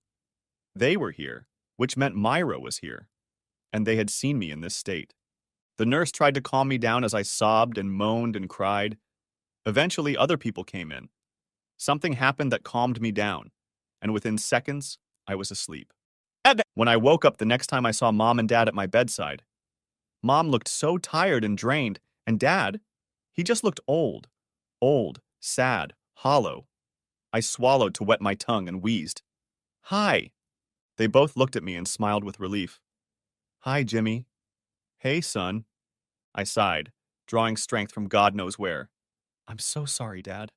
"Don't be," he scolded me, placing a hand on my bicep. "Don't you dare start this. It's over. It happened. It's over. We're Irish, not Italian. We feel guilt, not resentment, okay?" I smiled. "Thanks, Dad." Mom smiled thinly and leaned over to kiss my cheek. "It took me so long to call you. Your phone wasn't answering, and then they said it wasn't working anymore. The courts came, Myra got sick, Jay missed you, Sally from Phoenix House reached out. Jimmy, you disappeared off the face of the earth. Didn't anyone think to call Tim? We tried, we all tried. No one answered, and eventually his phone was disconnected too." I sighed. "So how did you find me here?" "We got a call from Myra. When you were here for John and Joel's birth, you listed each other on the hospital forms as emergency contacts. The hospital called her, and she called us. And here we are." We chatted with each other some more, horrified to learn that it was already April. 4 months. I had lost 4 months somewhere, and I had nothing to brag about. Suddenly, they got distracted and said they were taking a couple minutes off to the gift store. "We'll be right back." And then they left. In the silence that followed their departure, I smelled a faint odor of coconut that seemed strangely familiar, and a voice from behind the door asked uncertainly, "James? May I come in?" I looked, and it was Myra, my wife. The smell was from her shampoo. How the hell could I have forgotten that? I reached for her as if by sheer force of will alone I could pull her to me. She took a few steps and then sped up, falling onto my chest and hugging me tightly. "Oh, Jimmy. Oh, James. Oh, Jimmy." She sobbed, and I put my arms around her and felt her shoulders shake as she let out whatever was burning inside her. "I thought you were dead." I shook my head and put my arm around her shoulders. "No, kids. I just wish I had." We lay like that for a few more minutes before she stood up and stared at me. "Where have you been?" I told her everything I could remember about the last few scattered months, and she did the same. Her story was the mirror opposite of my own, and I grew increasingly frustrated as she recounted the terrible obstacles she and the boys had to go through. She was on public assistance at the time, receiving EBT cards and other assistance from too many agencies for me to remember. The house was in danger of foreclosure, and the boys were going through some bad times, alternately missing their father and behaving inappropriately. But it was the last part of her conversation that ripped the remnants of my heart out of me. "And that's the problem, James." "What, the kids?" She sighed, looking down. James, Child Protective Services has been very hostile to me. Very hostile. Even when Mom and you were helping, they came in and said that the lives and safety of the children in the home were deteriorating. And I had nothing else to give. Nowhere else to reach out to fix the situation. She sat upright on the edge of the bed and interlocked her fingers. So I made myself a promise. If you don't come home or get better by March 15th, I'm going to have to make a hard decision. A snake of anger stirred deep in my heart, but it was so tired, so exhausted. There was so little strength in it as there had once been in my rage. Myra, it's the middle of April. What hard decision have you made? My wife stood up and took a step away from the bed, distancing herself from me as she gathered her courage. Jimmy, I filed for divorce. Thud. That was the sound of my last support falling. No, I gasped. No way! Jimmy, I have to. I have to do what's right for the boys, and for me. Tears stood in her eyes. I've been trying to get through to you for so long. There's nothing more I can do or give. I've had enough. Myra, that's not going to happen. The money never came and you were nowhere to be found. Jimmy, I love you and always will, but you killed a part of me. I could feel my molars grinding. Myra, I'm not going to give you a divorce. She stared at me, her eyes clouded and full of fear. It's not your choice, Jimmy. It's going to happen. My pulse became weak and my vision blurred.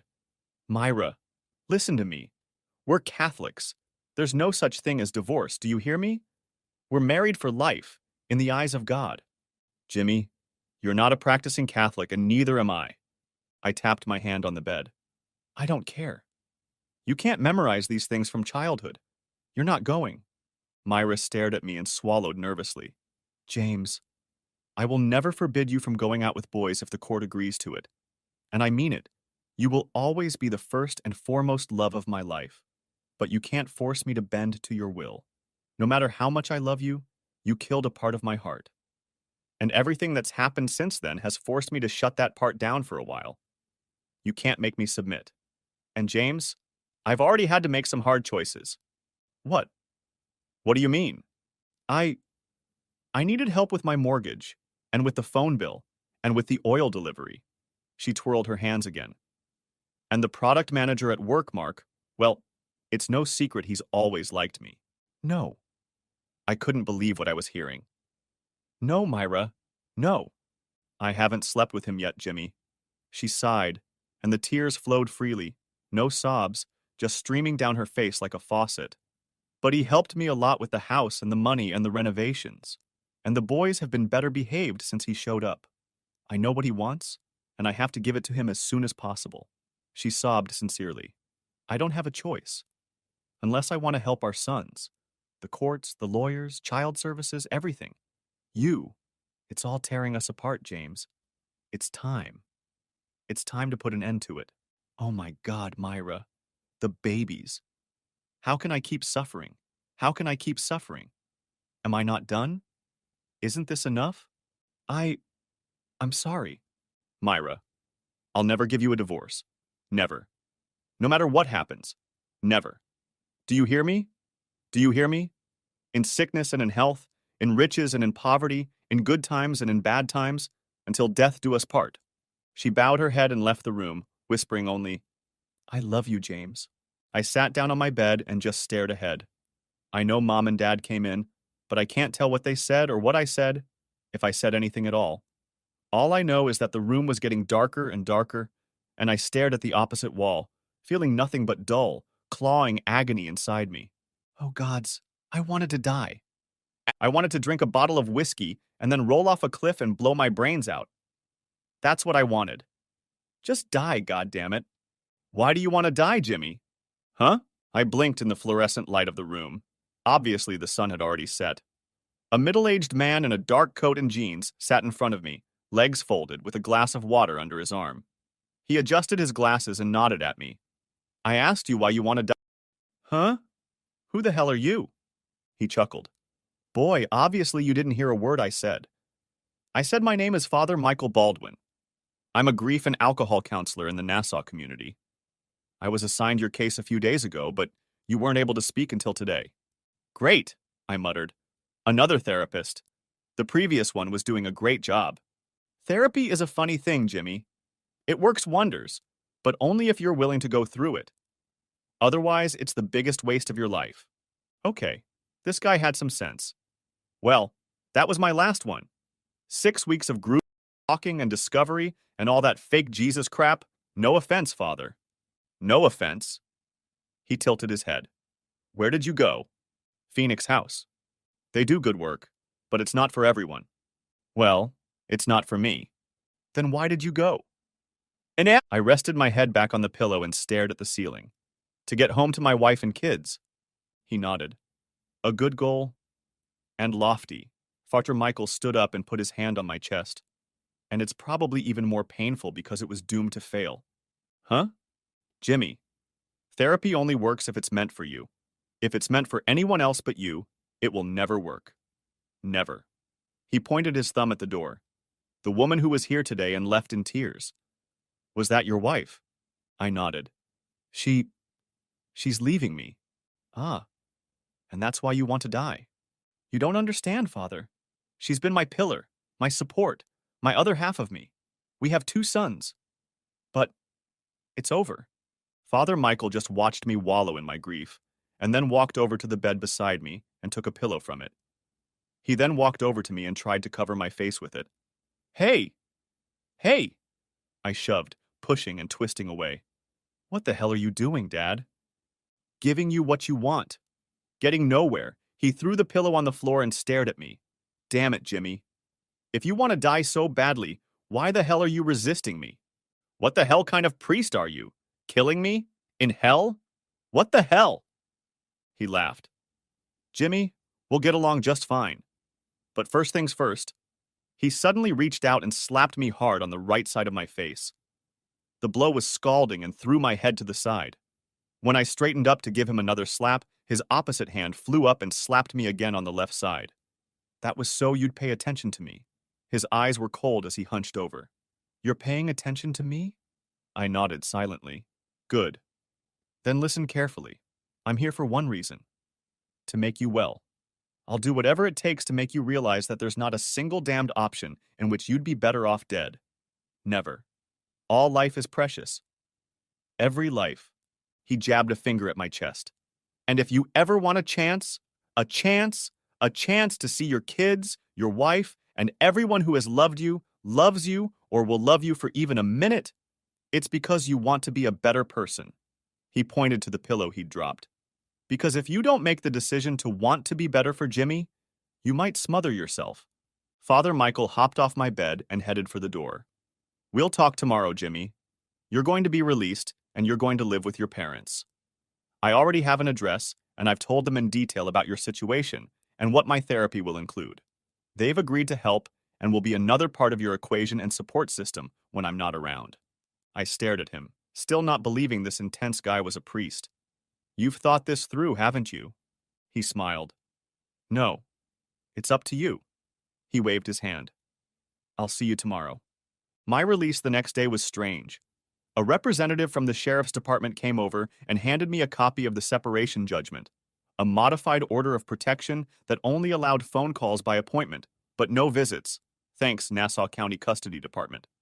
Jerks, and a 4-month-old restraining order on Charles Barrington, who I had no idea about until I guessed he was the same poor bastard I'd nearly beaten to a pulp on New Year's Eve. Tough day for me. The nurses were very nice and helped me out of the hospital in my wheelchair to my parents' car. I hugged them both and thanked them for putting up with me, then got in the seat behind my dad, and we drove to their house. We drove in silence. No one was talking, and I was afraid to say anything, just letting my thoughts wander. When we stopped and Dad turned off the car, the silence became so thick you could cut it. Jimmy. Yes, Dad? I asked, wondering what was on his mind. Please don't fight with me. I'm in no condition to do that right now. I love you, son. Oh, shit. And, he continued, interrupting me, under no circumstances do I want you to die or kill yourself. Shit. Father Baldwin must have talked to them. My mom sat there crying quietly, and my dad blushed and looked embarrassed at this display of emotion. Listen, I'm not going to kill myself, okay? I'm Jimmy Skelly, the stubborn and indomitable son of Shane and Mary. I laughed to myself. Seriously, I'm not going anywhere. Damn, do I really believe what I'm saying? I'm dying inside from Myra's revelation, but I don't think it's consuming me. God, I hope not. We went into the house and the three of us walked around a bit while I cleaned out my old room, again, and went through an even smaller pile of stuff. Hey, Mom, I need someone to drive me to Tim's so I can get my car and my stuff. Jimmy, about that, Mom said, with a final intonation in her voice. You shouldn't be hanging out with Tim right now. What? I stopped on my way to the bathroom to look back at her. Why? Father Mike doesn't want you around people he calls triggers, and judging by the last 4 months, he thinks Tim is one of them. Shit, Mom. He's been my friend since 5th grade. Honey, Tim may be a good friend, but no friend is going to let you do to yourself what you did. Your father and I are going to go to his house, get your car, and pick up all the stuff you left there. Oh, Mike should be here soon, and then we'll leave so you both can start therapy. I washed my hands, rolled the scale out of the bathroom, tapped it on top to activate it, and then climbed on it. 313. What the hell? I got off them, shook the scales, and checked them to make sure everything was okay.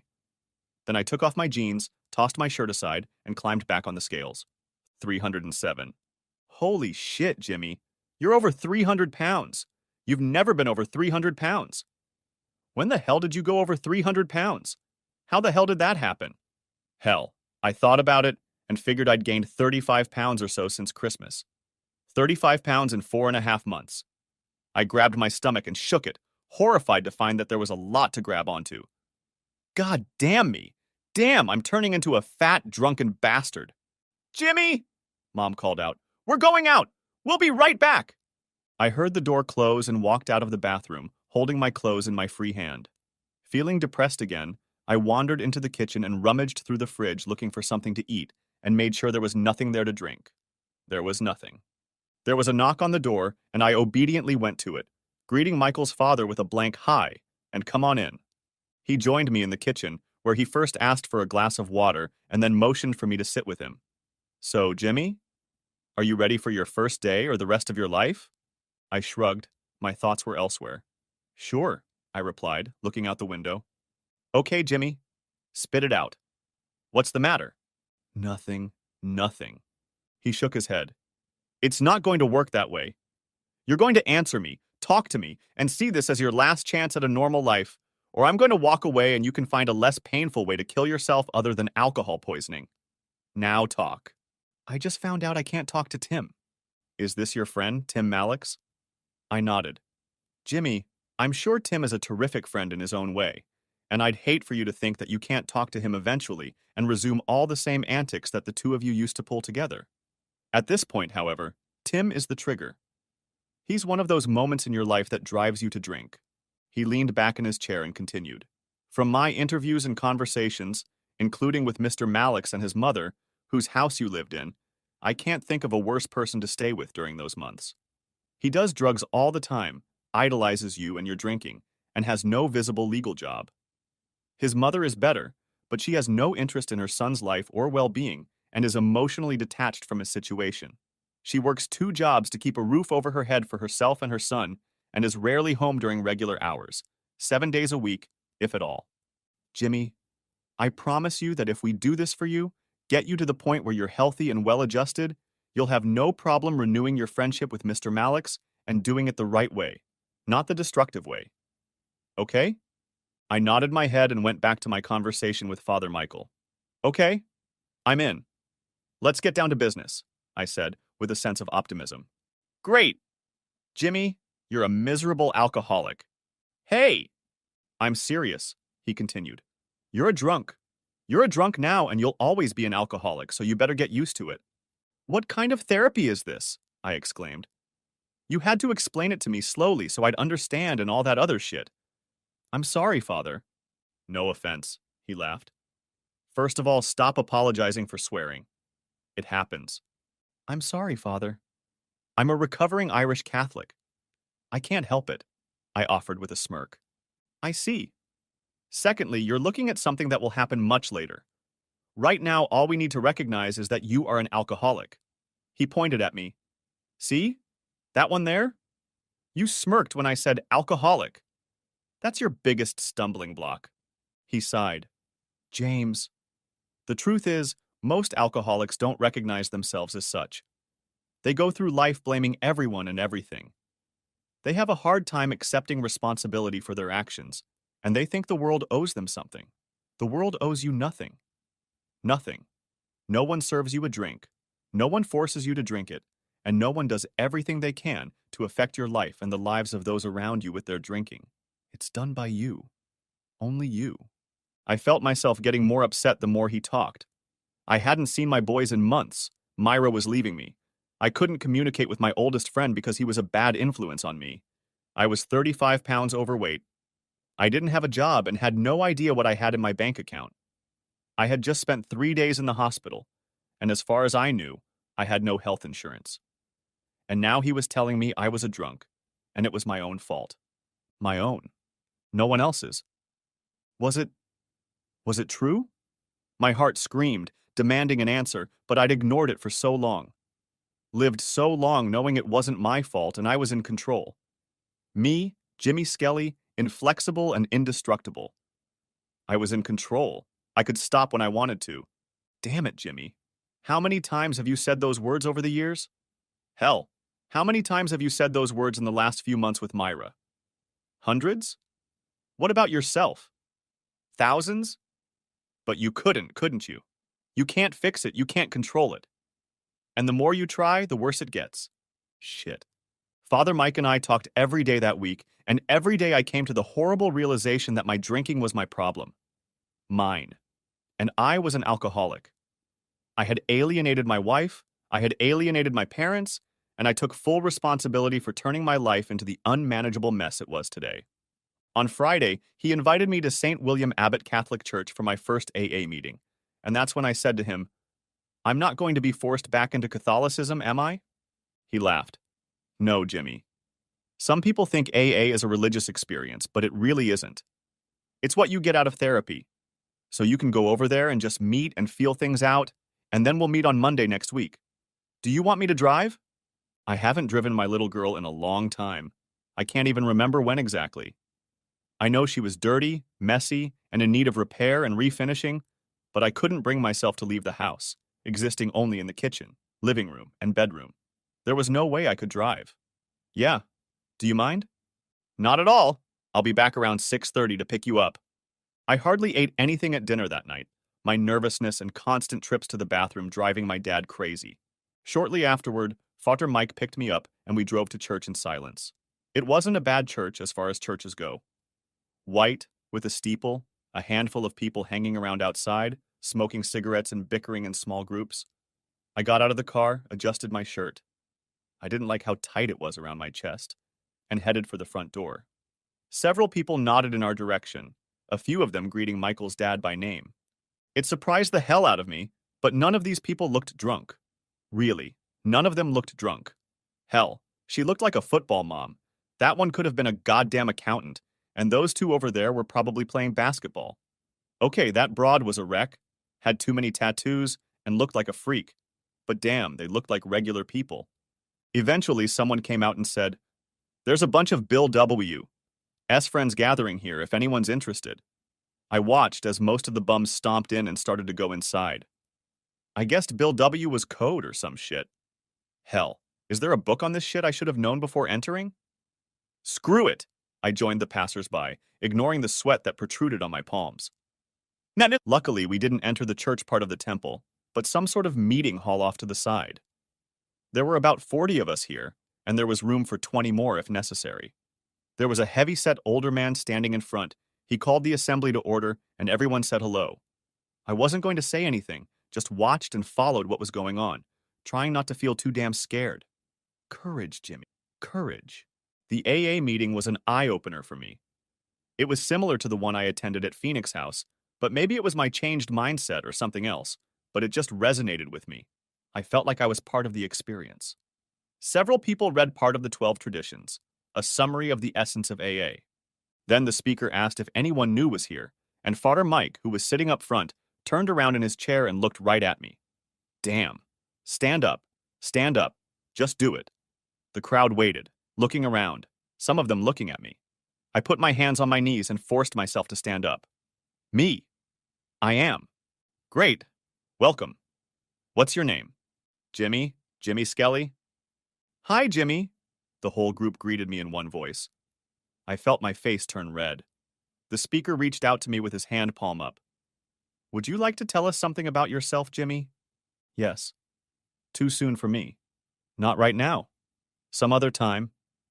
Yeah, another time, Jimmy. No problem, he said with a smile, and I sat back down. Anyway, welcome. That was the end of my time in the spotlight. I didn't get burned or faint or subjected to ridicule or anything. I just said hello and felt welcome. And that was the key moment for me. I was welcomed into a room full of people who looked normal and acted normal, but every single one of them had been where I was at some point. A broken life, a bloody mess, and now, on the road to a better one. I listened to the conversations of people walking through the hall and just marveled at the shit they had been through and what their families had been through. One guy left home 3 years ago to go on a binge and somehow came back from the brink 5 months ago. That woman over there drove her car into her own living room.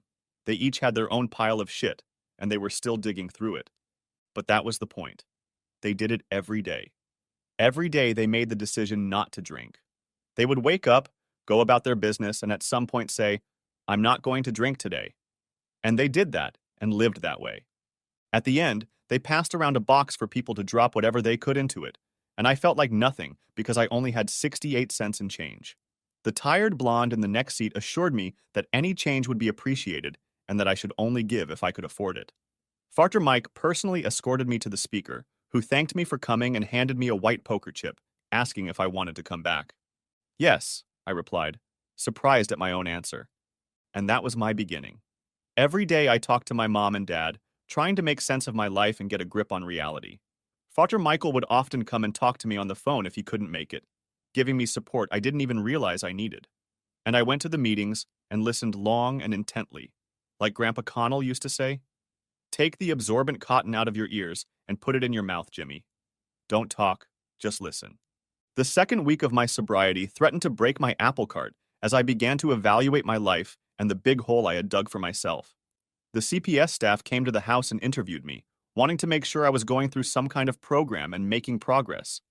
Father Mike was there along with my mom and dad, and they were my staunchest supporters, keeping this socially active bitch at bay and mirroring her snide comments and judgmental attitude.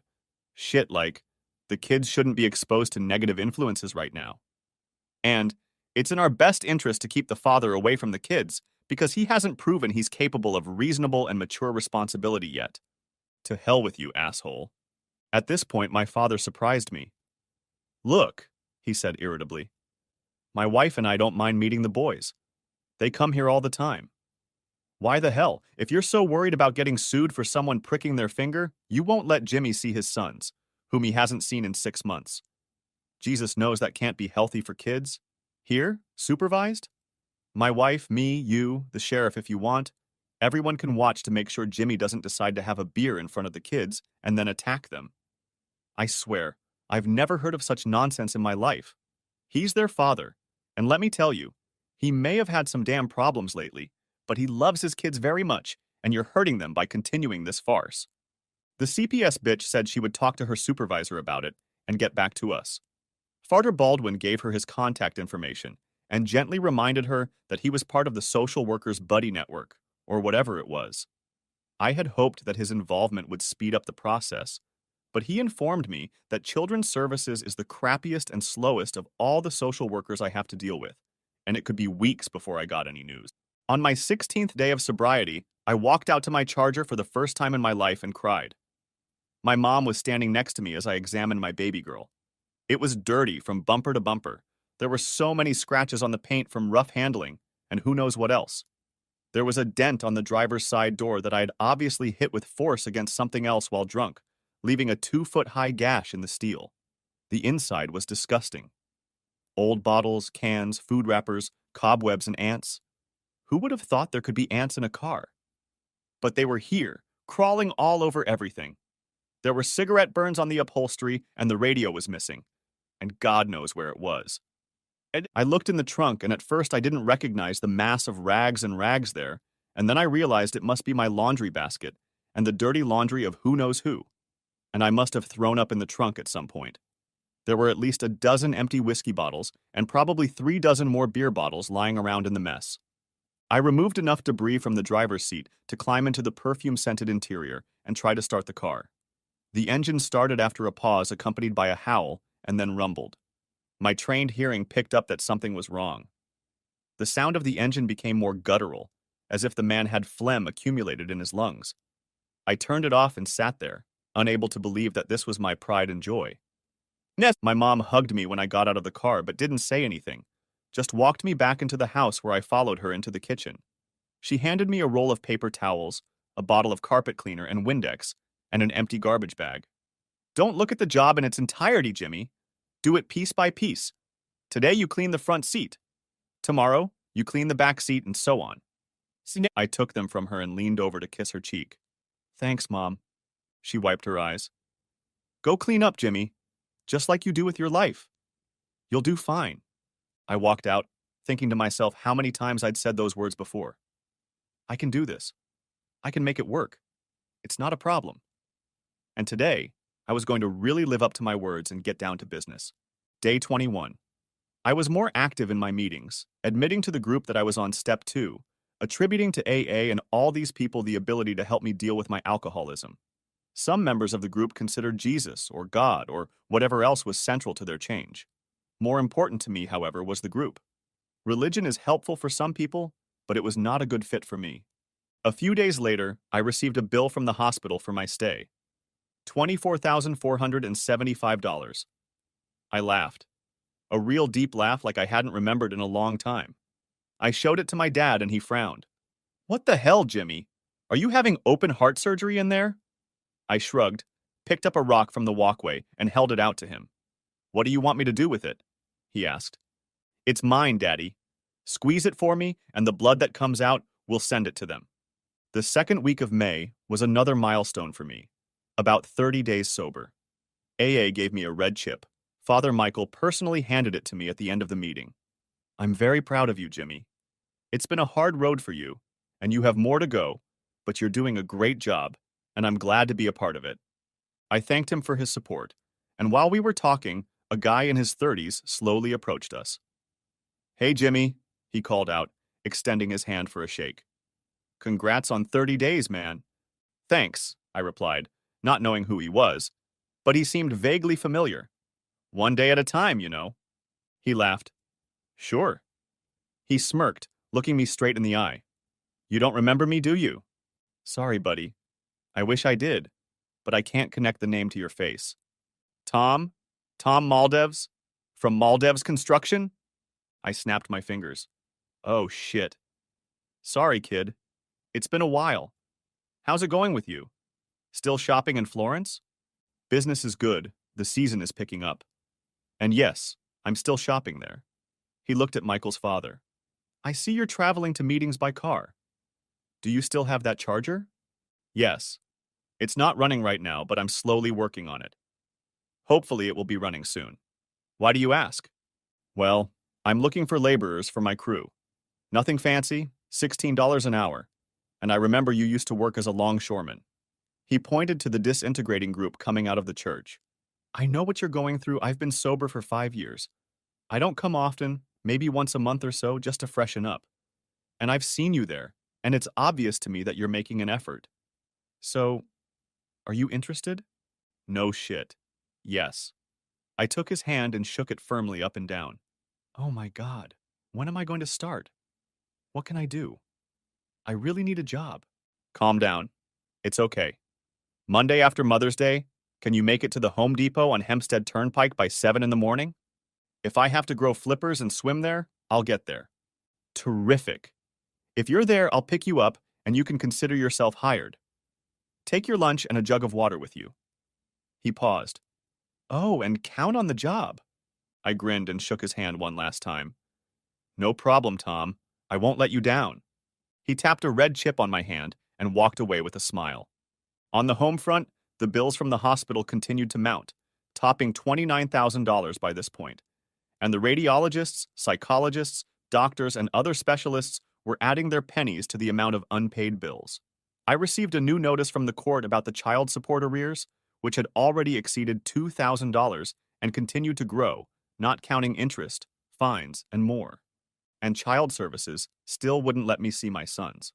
The social worker told Far Mike that this is an internal discussion that they are taking seriously at this point. Nonsense, of course. On Mother's Day, my dad and I took my mom out for brunch, where we ate in quiet company, happy to be with each other. At the end of the meal, I asked if they were going to visit Myra. Mom looked at Dad and replied, "Yes, Jimmy. We were going to stop by to see her later today." I pulled a large envelope out of my pocket and handed it to her.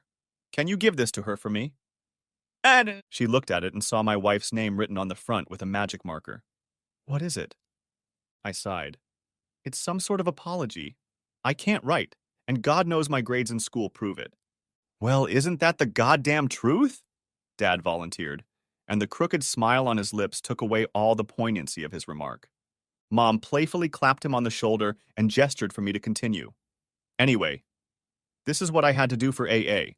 It's a list of every single thing I've done that I can remember.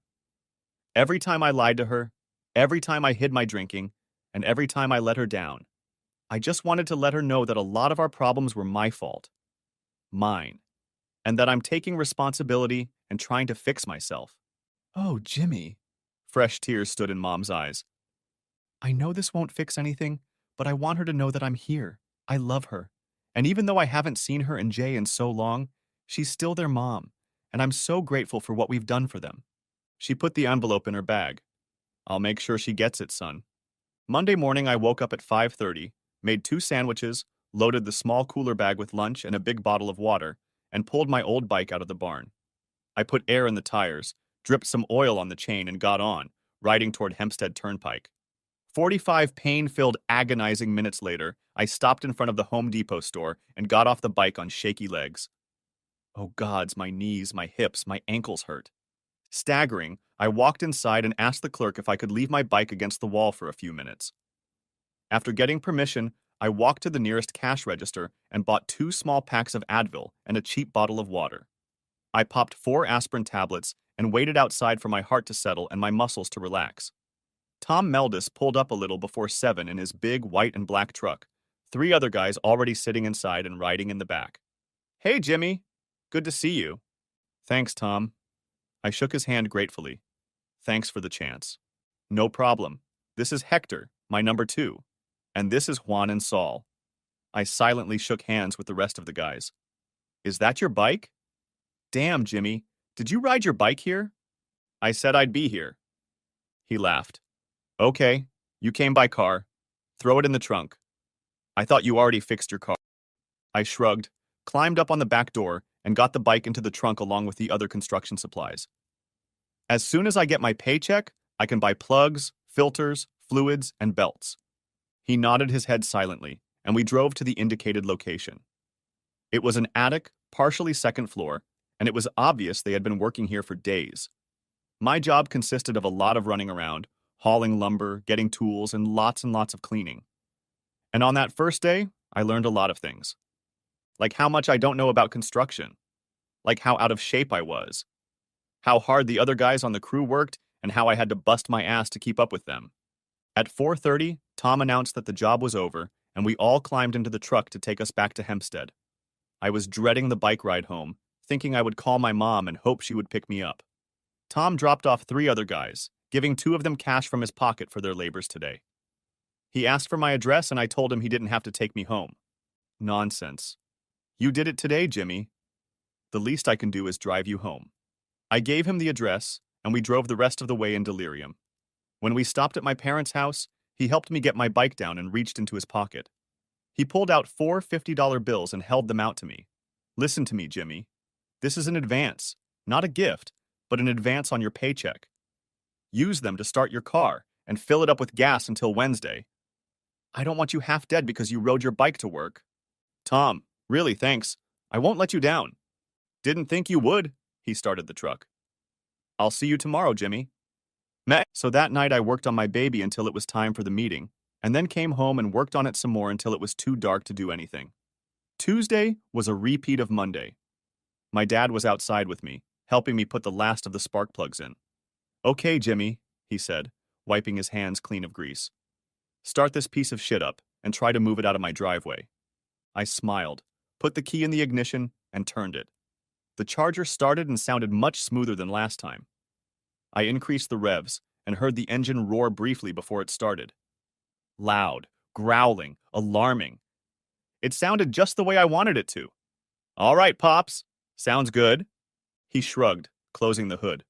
What a load of crap. Back in my day, everyone knew how to fix a car. Now there's so much computer crap under the hood, you can't do anything without a manual. He patted me on the shoulder. But yeah, Jimmy, it sounds great. Feels good, doesn't it? Putting the pieces of your life together? Yes, Dad. Yes. He gave me a gentle nudge, pushing me away from the driver's door. When I stepped back, he slid in front of me and got behind the wheel. Hey! I smiled. How's it going? Huh. You've been messing around with this shit long enough. Get in the passenger seat and let me take you for a ride. Dad. I walked around the car and opened the other door. The smell of the cleaned interior was much more pleasant to my nose. You can't drive it. I still have to renew my insurance. He pointed to the seatbelt, and I complied. Close the door, kid. Mom and I took care of it and paid for the next 6 months. As I buckled up, he chuckled. You're getting better, Jimmy. Don't make an ass out of us, okay? No way, Pops. I took his hand and shook it with genuine feeling. You can count on me. Good. He put my car in reverse and pulled out of the driveway. Now let's see what this chicken shit car can do. When we got home an hour later, Mom was standing in the kitchen looking at the clock. It's already 10:36. You two jokers have any idea how long you've been gone? Tell me next time you go for a walk. Where the hell have you been? Dad stretched deeply, then walked over to Mom and kissed her on the lips. Honey, I'm tired and I'm going to bed. He put his arm around her waist and pulled her behind him, adding, Oh, and we're going to talk about changing my car to something more manly. Good night, Jimmy. He tossed over his shoulder and waved his hand in the air, leading my mom into the bedroom. My life continued on in the same vein, getting better and better every day. There were small victories and small defeats along the way, but I was in control. I dictated what I wanted out of life, and it wasn't booze. On Monday, Memorial Day, a CPS worker showed up at my parents' house. Mom and Dad were putting together a little barbecue for the three of us, I thought. Then Dad Mike showed up, said a friendly hello to everyone, and headed over to the CPS worker to check her watch. What happened? Just as I was about to ask why they had come and if it was a surprise visit, I heard a thin voice from the side gate. Daddy?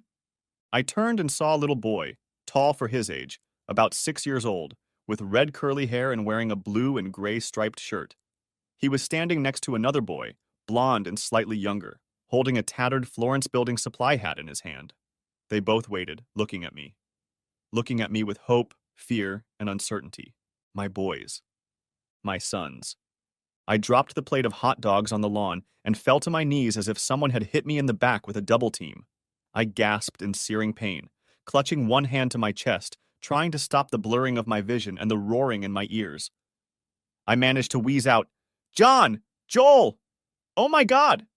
Just then, two figures crashed into me, wrapping their arms around me with boyish screams and squeals of joy. I cried as I hugged my sons, tears streaming down their hair and onto my chin. Their scent inhaled my nose, and I noticed nothing but the watery vision of two boys clinging to me like drowning people. I couldn't breathe. The smell of metal was in my throat, and I sobbed over and over, hugging my two sons with feverish desire, pressing them to my chest as if I could merge my body with theirs. And the only thing the audience could make out in the gibberish my sons and I spoke to each other was the repeated and incessant exclamation, I love you. I missed you so much. I love you. The end. If you haven't watched the first part of this video, the link will be in the description. Thanks for watching. I hope you enjoyed it. So subscribe to my channel.